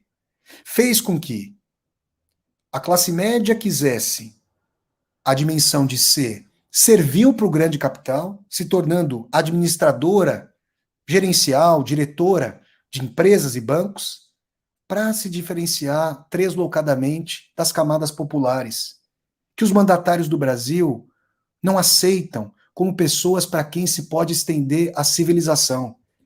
Por isso que o Brasil tem um problema histórico com a educação, saneamento básico, luz e alimentação. É isso. Essa é a história. Deixar morrer é a história do Brasil. Agora eu estou falando de uma questão mundial. O que está acontecendo aqui em Portugal? Os CNPJ são os recibos verdes. E a pessoa que trabalha por hora e não tem contrato de trabalho, para ser legalizada, a pessoa não tem folga, a pessoa não tem férias, a pessoa não tem 13º. Vocês estão percebendo? Isso é um fenômeno mundial. O capitalismo é mundializado. Vamos ter que perceber se vai ser possível a internacionalização e mundialização das disputas das camadas populares desempregadas cronicamente com essas dimensões. Vamos lá, vamos continuar aqui. O Rony Cortex, obrigado, Rony. Que medidas deveriam ser. Obrigado, irmão. Que medidas deveriam ser efetivamente implementadas por um governo decente? Rony, ó, eu estou apontando para vocês várias questões aqui. Então vamos lá, vamos pensar aqui, gente. É importante dizer o seguinte: se nós pensarmos localmente numa contraposição de um capitalismo global, não dá. Essas tecnologias em rede, elas são localizadas? Não. Você pode implementar um setor de tecnologia num país que tem uma lei de proteção social muito parca. E aí, a partir desse país, se disseminam as redes. Com a influência do dinheiro mega bilionário, mega corporativo nos parlamentos, é possível arrefecer as leis para dizer não. Você está no país X, mas seu serviço chega ao Brasil. E aqui o Brasil, a banda toca de outra forma. Os países poderiam se unir nisso, mas o capital sabe se dividir para reinar. Então, um aspecto importante é reforma tributária progressiva. Com esse Congresso atual, isso seria aprovado? Bom, não vou nem falar do governo atual, que eu espero que não, pelo amor de Deus, se esse governo atual, que representa exatamente isso que eu estou falando em termos econômicos, com a barbárie em termos de ideologia posta, que é a barbárie econômica é a barbárie ali em termos de valores, né? Como a gente sabe. Se isso for reeleito, ou se conseguir se perpetrar por meio de um golpe, que é o que está anunciando a cada dia, né? Eu fico sempre alarmado por aqui. Mas uma reforma tributária, se o campo progressista conseguir voltar à frente do Estado e se ficar governando palacianamente, sem mobilizar a população, assista a uma entrevista do Frei Beto. Acho que é a segunda vez que eu estou falando disso aqui, acho que eu já falei em algum momento isso aqui. O Frei Beto deu uma entrevista para o Breno Altman, do canal Ópera Mundi, ou Outras Palavras, que foi ao ar também pela TV 247, e o Frei Beto fazia uma crítica à esquerda ao Bolsa Família, dizendo que o Bolsa Família original, que era o Fome Zero, pressupunha a vinculação das pessoas a movimentos sociais para serem politizadas, para aprenderem história, sociedade. É claro que isso não é do interesse de quem está dominando. Vocês percebem, não? Vocês percebem isso? Então é uma questão importante para a gente poder pensar. Reforma tributária progressiva. Por que não? Ah, não, não é possível. A carga de impostos. carga de impostos para empresariado é baixa no Brasil. Vamos ver essa questão, gente. Reforma tributária, lucros e dividendos, o Brasil e a Estônia não cobram. Vamos fazer essa cobrança? Olha o tamanho da economia brasileira. Olha a reserva em termos de capital de natureza que nós temos aqui. Esse país não é importante? Esse país não tem uma posição estratégica? Olha a reserva hídrica do Brasil. São questões espinhosas. Vamos lá, gente. Deixa eu ver aqui outras discussões. Espera aí, gente. Deixa eu ver aqui que o pessoal está mandando aí o superchat. Estou indo no superchat. A Érica Barroso. A classe média está tirando o próprio pé. Pois é, Érica, é o que eu estava dizendo aqui. Sou servidora pública e vi muitos colegas votando na atual gestão. Agora estão com as mãos na cabeça. Pois é, gente. Gente, a politização da grande mídia é a direita. Quando eu deparei com pessoas das camadas populares tendo uma adesão ao pensamento mais progressista, vocês podem ter certeza que havia mediações de instâncias sindicais, movimentos sociais, comunidades de bairro. Vocês estão entendendo, não? A osmose, que não tem nada de osmótica em termos biológicos, que é uma naturalização da hierarquia social no Brasil, vai à direita. Basta ligar no principal canal de televisão do Brasil, vocês sabem qual é. Vamos lá. Deixa eu ver, ó. A Larissa, obrigado, Lari, mandando aqui um super sticker. Gabriel perguntou se nos deixarão morrer. Em 2019, nos Estados Unidos, olha lá, a Larissa tinha me mandado, inclusive, essa notícia outro dia, é boa para comentar, Fia. A Larissa é minha irmã, gente, mandou aqui um superchat para ajudar e vai citar esse caso aqui, ó. Um beijo no coração da minha irmã. Em 2019, nos Estados Unidos, um idoso de 76 anos, nossa senhora, meu Deus do céu. Ô, Lari, coloca o link dessa reportagem, por favor, minha filha, aqui no canal, aqui no chat, para eu dar um flash aí pro pessoal.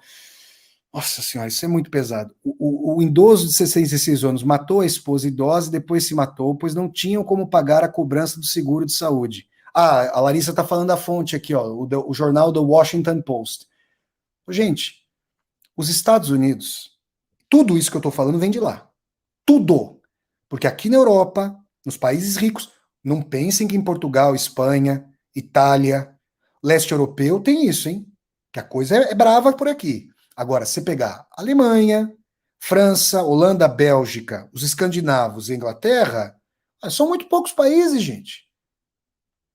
Os Estados Unidos chamam esse país de comunistas. Tudo que é progressista, tudo que contém a barbárie, para eles é comunista. Essa de extrema-direita dos Estados Unidos é a coisa mais deletéria em termos políticos, sociais e econômicos para a civilização humana.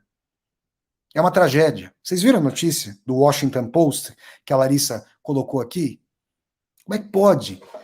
E olha que eu ouvi nos Estados Unidos de professores e professoras universitários, de belíssimas universidades, dizendo, não, se o país der direito, quebra. É impressionante. É impressionante. Eu já contei essa história aqui, conto de novo para vocês. Eu peguei um táxi na cidade de Chicago, morei em Chicago 2 anos.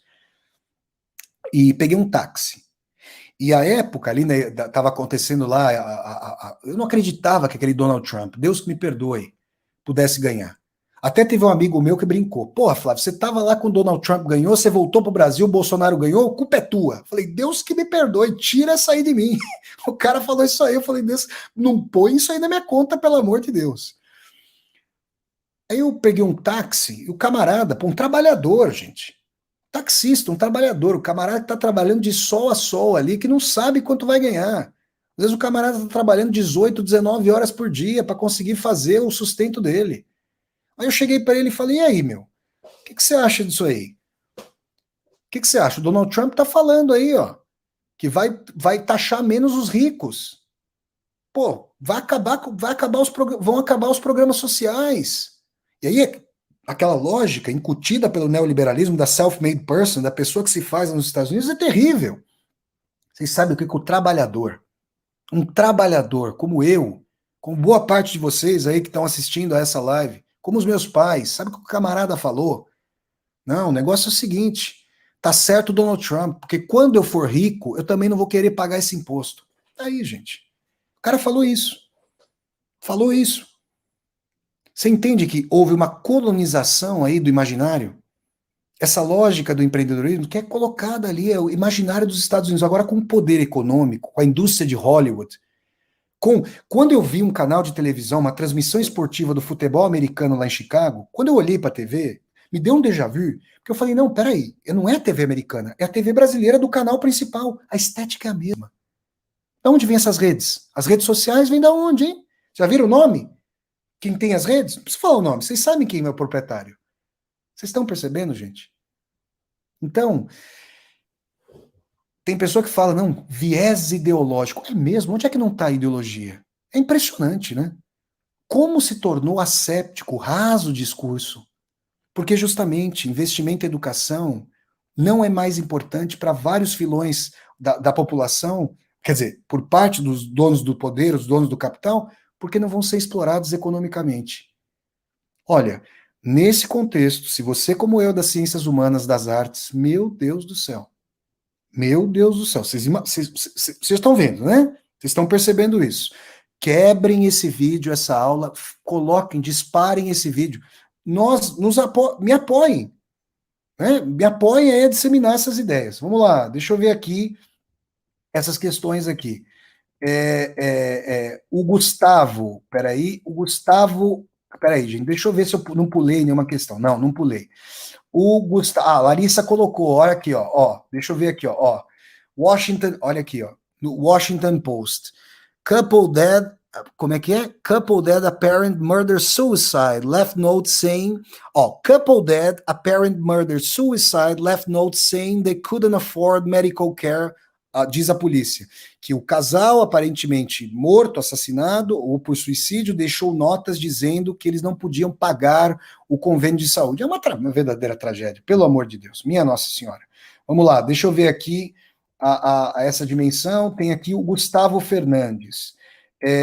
Gustavo, boa noite, professor. Queria saber o que você pensa sobre o economista acho que é o von Mises, não é isso, Gustavo? Olha, Gustavo, eu nunca li, eu não vou dizer para você, eu li Adam Smith, eu li Davi Ricardo, né, que são, na verdade, de uma tradição liberal do valor-trabalho, eu li o Hayek, que é o pai aí dessas discussões do neoliberalismo lá atrás, que não à toa tinha simpatias por ditaduras nazifascistas, porque qual é a possibilidade de um regime, ainda que baixamente democrático como o brasileiro, de um regime que não seja autoritário, de conter essas convulsões sociais. O neoliberalismo, levado às últimas consequências, requer ditaduras, coerção social, para coibir o caos, porque ele próprio é o gestor do caos. Vocês estão percebendo?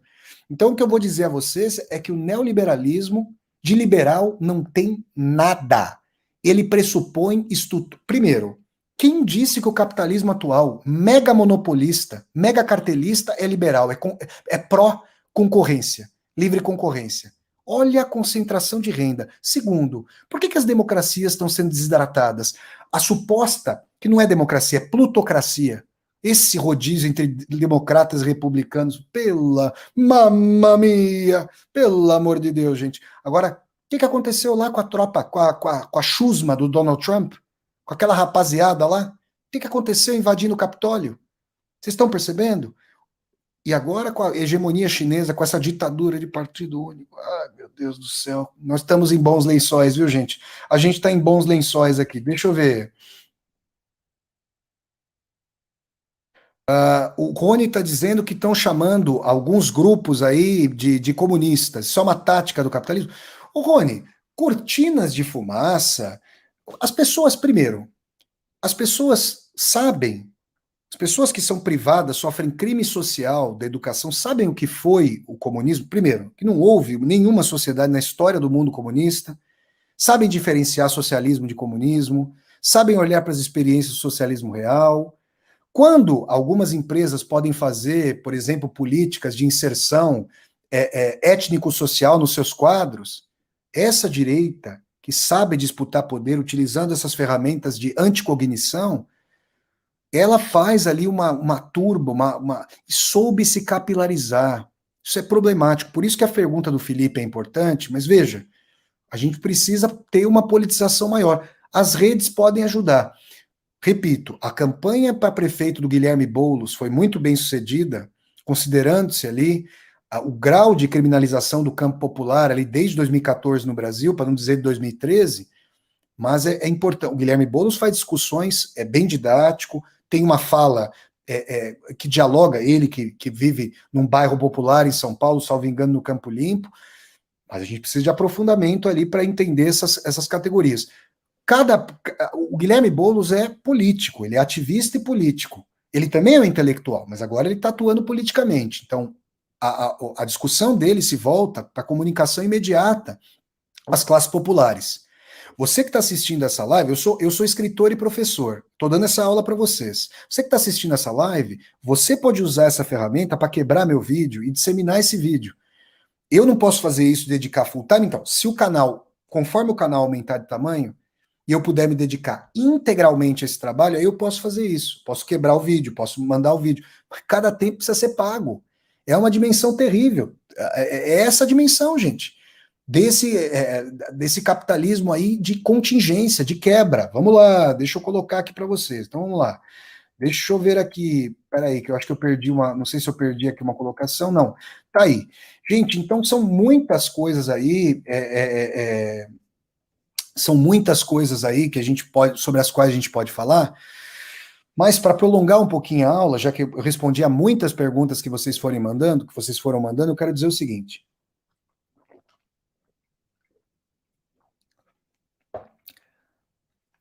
A social-democracia, que foi uma grande conquista da classe trabalhadora e também uma grande concessão, uma importante concessão por parte dos donos dos meios de produção, para que a Europa não virasse socialista, para que o Exército Vermelho Soviético não estacionasse suas tropas aqui em Portugal, e não apenas ali na fronteira da Hungria, da Polônia, da Bulgária, da Romênia, dos países bálticos.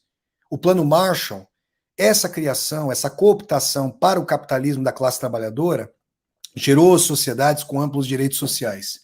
Isso não é fixo, isso não é estável. É preciso sempre olhar a história. Quando eu voltei para o Brasil, dos Estados Unidos em 2017, eu fui conversar com um amigo que eu tinha conhecido ali, que era funcionário público, ele virou para mim, não, essa questão aí do funcionalismo, a crise do funcionalismo, o fim do funcionalismo, esse debate é cíclico, vem e volta, é pendular. Eu falei, desculpa, eu entendo a tua agonia como alguém que optou por uma carreira que dá dignidade, estabilidade, uma situação de classe média, mas é importante dizer que não é cíclico, a história não é simplesmente assim, vai e volta. Existem rupturas que implicam a impossibilidade de retorno. É por isso que as formas de luta, as formas precisam utilizar as redes e entender que a luta é dos desempregados. E a luta, imediatamente, reforma progressiva de impostos, taxação de lucros e dividendos, proteção social para as pessoas, renda universal para acabar com a fome e permanência contínua. Contínua. Ou a gente politiza esse debate, que está sendo feito pela esquerda, mas eu digo, aí tem uma outra contradição, é econômica. O Marx discutia essa questão. O dinheiro, ele precisa ter um valor produzido. E para o Marx, lá no Capital, isso é discutido no primeiro volume, com a produção de mais-valia, e no terceiro volume, não dá pra, é uma discussão aqui que eu teria que dar uma aula só sobre isso. Tá? Um dia talvez eu faça. Mas é preciso saber se, eu quero dizer para você o seguinte, quando a especulação financeira produz dinheiro ali nos bancos, como se esse dinheiro tivesse lastro real, produção real, esse dinheiro pode ser não pago. Por exemplo, uma crise de hipoteca na Finlândia se arrastou ali na conexão de todos os setores da divisão do trabalho para os Estados Unidos. Quebrou uma grande montadora ali. Não adianta só produzir dinheiro e achar que esse pagamento de renda universal vai resistir às contradições do capitalismo. Eu teria que explicar isso com mais calma, mas eu quero dizer a vocês, existe um problema em economia política desse argumento, mas eu entendo que ele é um argumento de desespero, porque é a percepção de que as pessoas veem ali que um batalhão de seres humanos não vai ser explorado mais por esse turbocapitalismo neoliberal. E aí a quebra, falar para as pessoas, ninguém precisa viver para vencer. A lógica da cooperação, da união político-social é muito mais importante para que nós possamos nos fortalecer do que a competição. Usar as redes contra a lógica delas próprias. Ah, Flávio, mas agora o capitalismo é de vigilância. E o que se faz? Se abandona a rede, volta para trabalho de base analógico? Não dá para fazer essa disputa sem utilizar as redes que podem cercear esses aspectos com ditaduras vindouras. É uma situação de assimetria muito grande. Mas essas são medidas imediatas aí para tentar coibir. E claro, gente, classes populares, entendendo quais são os espectros políticos. Não há competitivamente uma esquerda no Brasil. Nós temos no máximo uma centro-esquerda e o único filão competitivo tem se mostrado o PT com a figura do Lula, tá? Esse é um filão competitivo. Estou pegando aí o resultado das últimas pesquisas eleitorais. Então, que as pessoas saibam quais são os interesses majoritários que cada grupo defende. Apesar de haver um trágico personalismo, porque o Lula vai falecer um dia. Espero, obviamente, e é muito perigoso que a segurança dele seja redobrada, porque atentados podem acontecer, porque a violência agora passou a fazer parte. Quer dizer, a violência nunca deixou de fazer parte para as comunidades carentes do Brasil, mas no jogo político ele próprio, né? Com violência clamorosa por parte da extrema-direita aí. Então, quais são os interesses que cada grupo defende? Que nós possamos. Eu já dei uma aula aqui, ó. Vocês podem disseminar essa aula para as pessoas também. O PT no poder foi um partido de esquerda? Outra aula para vocês compartilharem aí e para vocês trazerem essas discussões, tá bom? São muitas as questões aí, gente, que a gente poderia movimentar com essa aula, são muitas discussões, mas eu quero dizer a vocês o seguinte: aquilo que o filósofo sul-coreano Byung-Chul Han chama de sociedade do cansaço, chama da dimensão de que os problemas objetivos, a desestruturação a que o turbocapitalismo é um termo do grande Nicolau Shevchenko, historiador da Universidade de São Paulo, grande mestre. Turbocapitalismo era um termo dele. A que submete a população, a pessoa tem que se fazer vendável.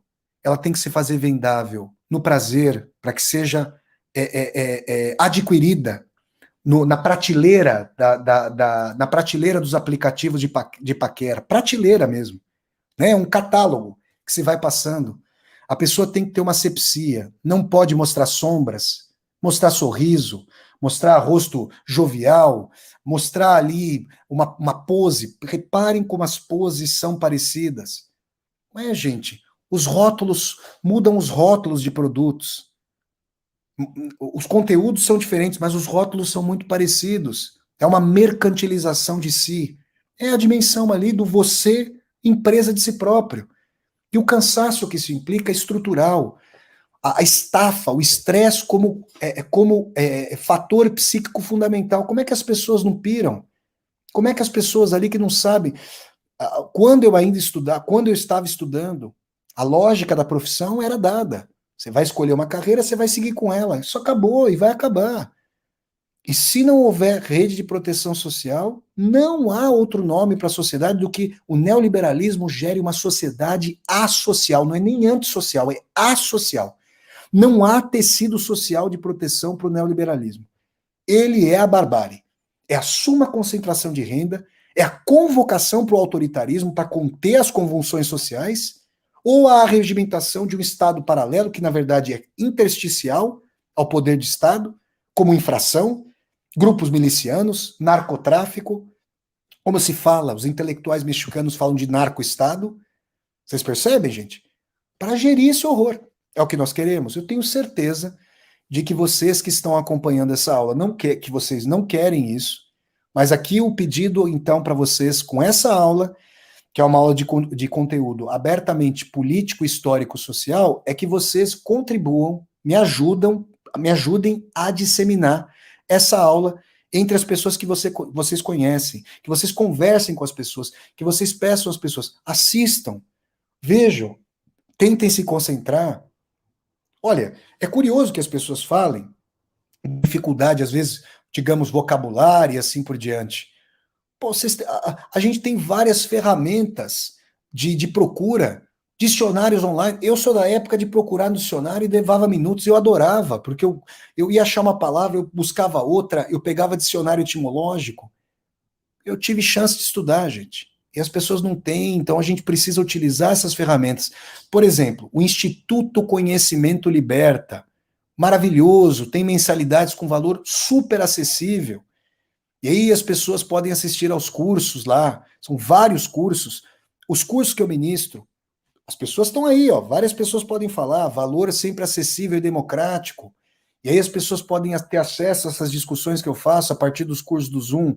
E assim, intelectuais, artistas podem tentar buscar aí uma forma de, com esse canal aqui, essa é a minha forma de chegar até vocês, de conversar com vocês, de receber as perguntas de vocês. Tá bom, gente? Então, eu sabia que essa aula, lógico, ia ser muito dura, muito dura. E eu quero dizer que a minha mãe, funcionária pública, ela teve a vida salva pela cobertura do convênio e depois pelo SUS. Então, é insofismável isso. Seria impossível para nossa família. Nossa família teria que se desfazer de tudo, como se tivesse alguma coisa, mas teria que vender, por exemplo, uma casa, um apartamento para pagar um tratamento. É isso a que nós queremos chegar? A que nós sejamos completamente docilizados e docilizadas, que nós jamais nos sublevemos, que nós não demandemos que a riqueza produzida pela base sociedade não possa ser distribuída. Olha lá, o Metal, obrigado, Metal, tá lá, ó. Ele tá fazendo aqui uma pergunta. Muito obrigado pela aula, Vassoler, sempre incrível. Obrigado, eu que te agradeço. Por gentileza, poderia citar alguns jornais que você lê para se manter atualizado? Olha lá, a irmãzinha dele, que é a Ludmilla, que gosta que eu falo assim, ó, ping da pergunta, pong da resposta. Ping da pergunta, pong da resposta. Um abraço para Ludmilla, que é a irmã do Tutu Mumbuca, tá aí. Olha, o que eu ando lendo? É o seguinte, eu gosto do El País Brasil, tá? Que é um jornal muito bem estruturado. Não concordo com todas as posições do El País, acho que em algumas questões de América Latina são até conservadores, mas de qualquer maneira, eu não leio só a meu favor, eu leio tudo o que eu acho bem postado. Em termos, o El País Brasil, a Carta Capital, um jornal interessante, a Folha de São Paulo apoiou o movimento foi um golpe parlamentar para tirar a Dilma Rousseff. A Folha de São Paulo apoiou a queda da Dilma Rousseff. Só que existem colunistas que são inteligentes na Folha de São Paulo, vocês podem procurar ali também. Eu tenho visto bastante, eu faço parte dos participantes da TV 247, que é um canal no YouTube, eu vejo bastante coisa por lá, sobretudo quando tem conversas entre o Léo Atush, que é o meu editor lá na TV 247, o Leonardo Atush, jornalista, e o Celso Amorim. Inclusive teve o Celso Amorim, ex-embaixador brasileiro. Então vejam, a Folha de São Paulo tem posições, por vezes, o editorial é afinado com o senhor Paulo Guedes, com a lógica neoliberal, e apoiaram esse movimento que tirou a Dilma Rousseff. Agora está colocado, o ministro Barroso do STF falou, olha, essa questão não tinha razão para tirar a Dilma Rousseff. Agora falou isso, né? Agora falaram isso. A Folha de São Paulo é um jornal conservador. Vejam que por abrir espaços para alguns colunistas mais progressistas, o campo da direita chama a Folha de São Paulo de jornal esquerdista, o que é um despropósito. A Folha de São Paulo é um jornal afinado economicamente com o neoliberalismo. Já publiquei texto na Folha de São Paulo, né? Então estou falando isso para vocês. E devo dizer que os editores me deram bastante liberdade para escrever os textos lá, tá bom? Então falaria desses jornais. Agora, para além das leituras dos jornais, são importantes, claro, é importante, gente, o corpus de percepção do neoliberalismo. Noam Chomsky. Leiam Chomsky. Leiam, ó o verbo que eu estou usando agora. Leiam Noam Chomsky. Leiam o Immanuel Wallerstein. Deixa eu colocar o nome dele aqui, que é mais complicado. Immanuel Wallerstein. Aqui, gente, ó. Esse teórico aqui interessante, tá? O Immanuel Wallerstein, que é muito interessante. Leiam o Robert, deixa eu colocar aqui também o nome de outro teórico alemão, ó, que é importante, o Robert Kurz. E aí eu quero falar de um texto importante que eu considero aqui para vocês, o Manifesto contra o Trabalho, de Robert Kurz. Aqui, gente. Ó, esse texto vai ser muito importante, muito interessante para vocês. Na verdade, é do grupo Crises, mas o Robert Kurz ali estava entre os signatários, né, do Manifesto contra o Trabalho. Esses textos eu considero importantes. Então, gente, são muitas referências. O canal do YouTube aqui fez apenas um ano e continuarei com o apoio de todas e todos vocês aí. Se você está assistindo a essa aula e ainda não se inscreveu aqui no meu canal, se inscreva, isso é uma forma de apoio. Eu quero agradecer a todas e a todos vocês que mandaram super chat, super stickers, apoiaram muito a aula, muito obrigado por esse apoio. Agradecer a vocês também aí, que mandaram os comentários aqui, eu fui vendo, não posso responder a todos, mas eu procurei responder a maioria dos comentários. Quero dizer a vocês para darem um like no vídeo, curtirem esse vídeo, vamos disseminar esse vídeo pelas redes sociais para que nós podemos conversar com cada vez mais e mais pessoas sobre um tema tão urgente, tão trágico, que precisa ser contido. Não vejo força nesse momento para isso, mas é importante que nós politizemos o debate, nos aprofundemos. Eu repito o que eu disse aqui no meio da aula. Eu tenho muita dúvida sobre se vídeos que pasteurizam muito conhecimento, sobre se as pessoas não acabam substituindo a leitura que já não estão acostumadas a fazer, que já não fazem, por esses próprios vídeos. E aí é uma faca de dois gumes. É por isso que eu faço essas citações. É por isso que eu procuro fazer resenha de livros e resenha de filmes. E é por isso que eu privilegio obras que foram as mais fundamentais para a minha formação. E ainda que estamos começando, temos muitas obras e autores aí para cotejar, autores e autoras para analisarmos. Muito obrigado a todas e a todos vocês, muito obrigado mesmo de coração. Neste sábado, agora deixa eu ver aqui, gente, eu tenho que pegar aqui, para pegar a colinha para eu ver se vai ser esse sábado mesmo, ó. Neste sábado, exato, neste sábado, quero dizer a vocês que eu vou fazer uma resenha sobre o terceiro filme da série Decálogo, uma obra-prima do Krzysztof Kieslowski, esse grande cineasta polonês. Olha, eu quero dizer que quando eu penso que o Decálogo passava na TV polonesa em 88, eu tenho vontade de chorar. Eu nem vejo TV aberta. Pelo amor de Deus, me dá urticária. Mas assim, o que passa em TV aberta hoje, gente? E as camadas populares assistem a isso. Vocês percebem?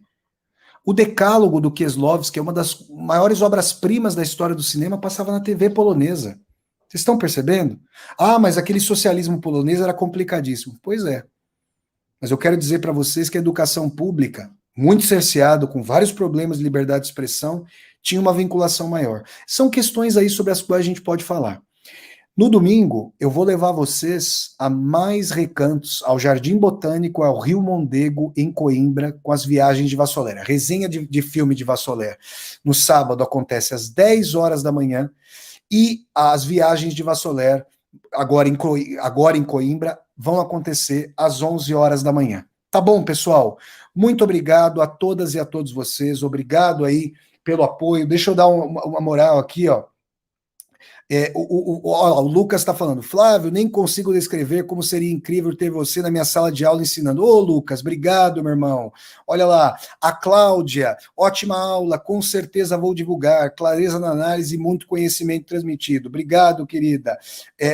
A Lucinda, obrigado, Vassoler, pelo chacoalhão com a sua aula, obrigado, querida. A Eva, boa noite, foi ótimo. Olha aí, ó, ótimo, porque a Eva aqui, a nossa querida Eva é de Portugal. E aí, vamos lá, gente. Então, muito obrigado a todas e a todos vocês. Até a próxima aula, até semana que vem, continuemos. E quero dizer uma última coisa, antes de fechar essa aula mesmo. Não são só os temas mais imediatos que são importantes. Às vezes as pessoas acham, eu estou dando uma aula sobre o circuito dos afetos, sobre inveja e admiração. Mas isso aqui não está urgente. Então a lógica da utilidade vale também para o tema das aulas? A lógica monetizada da utilidade, do que é útil, também vale? Gente, uma rebeldia intelectual, é desvincular a vida também da utilidade. Isso já é a coerção que nós sofremos todo dia.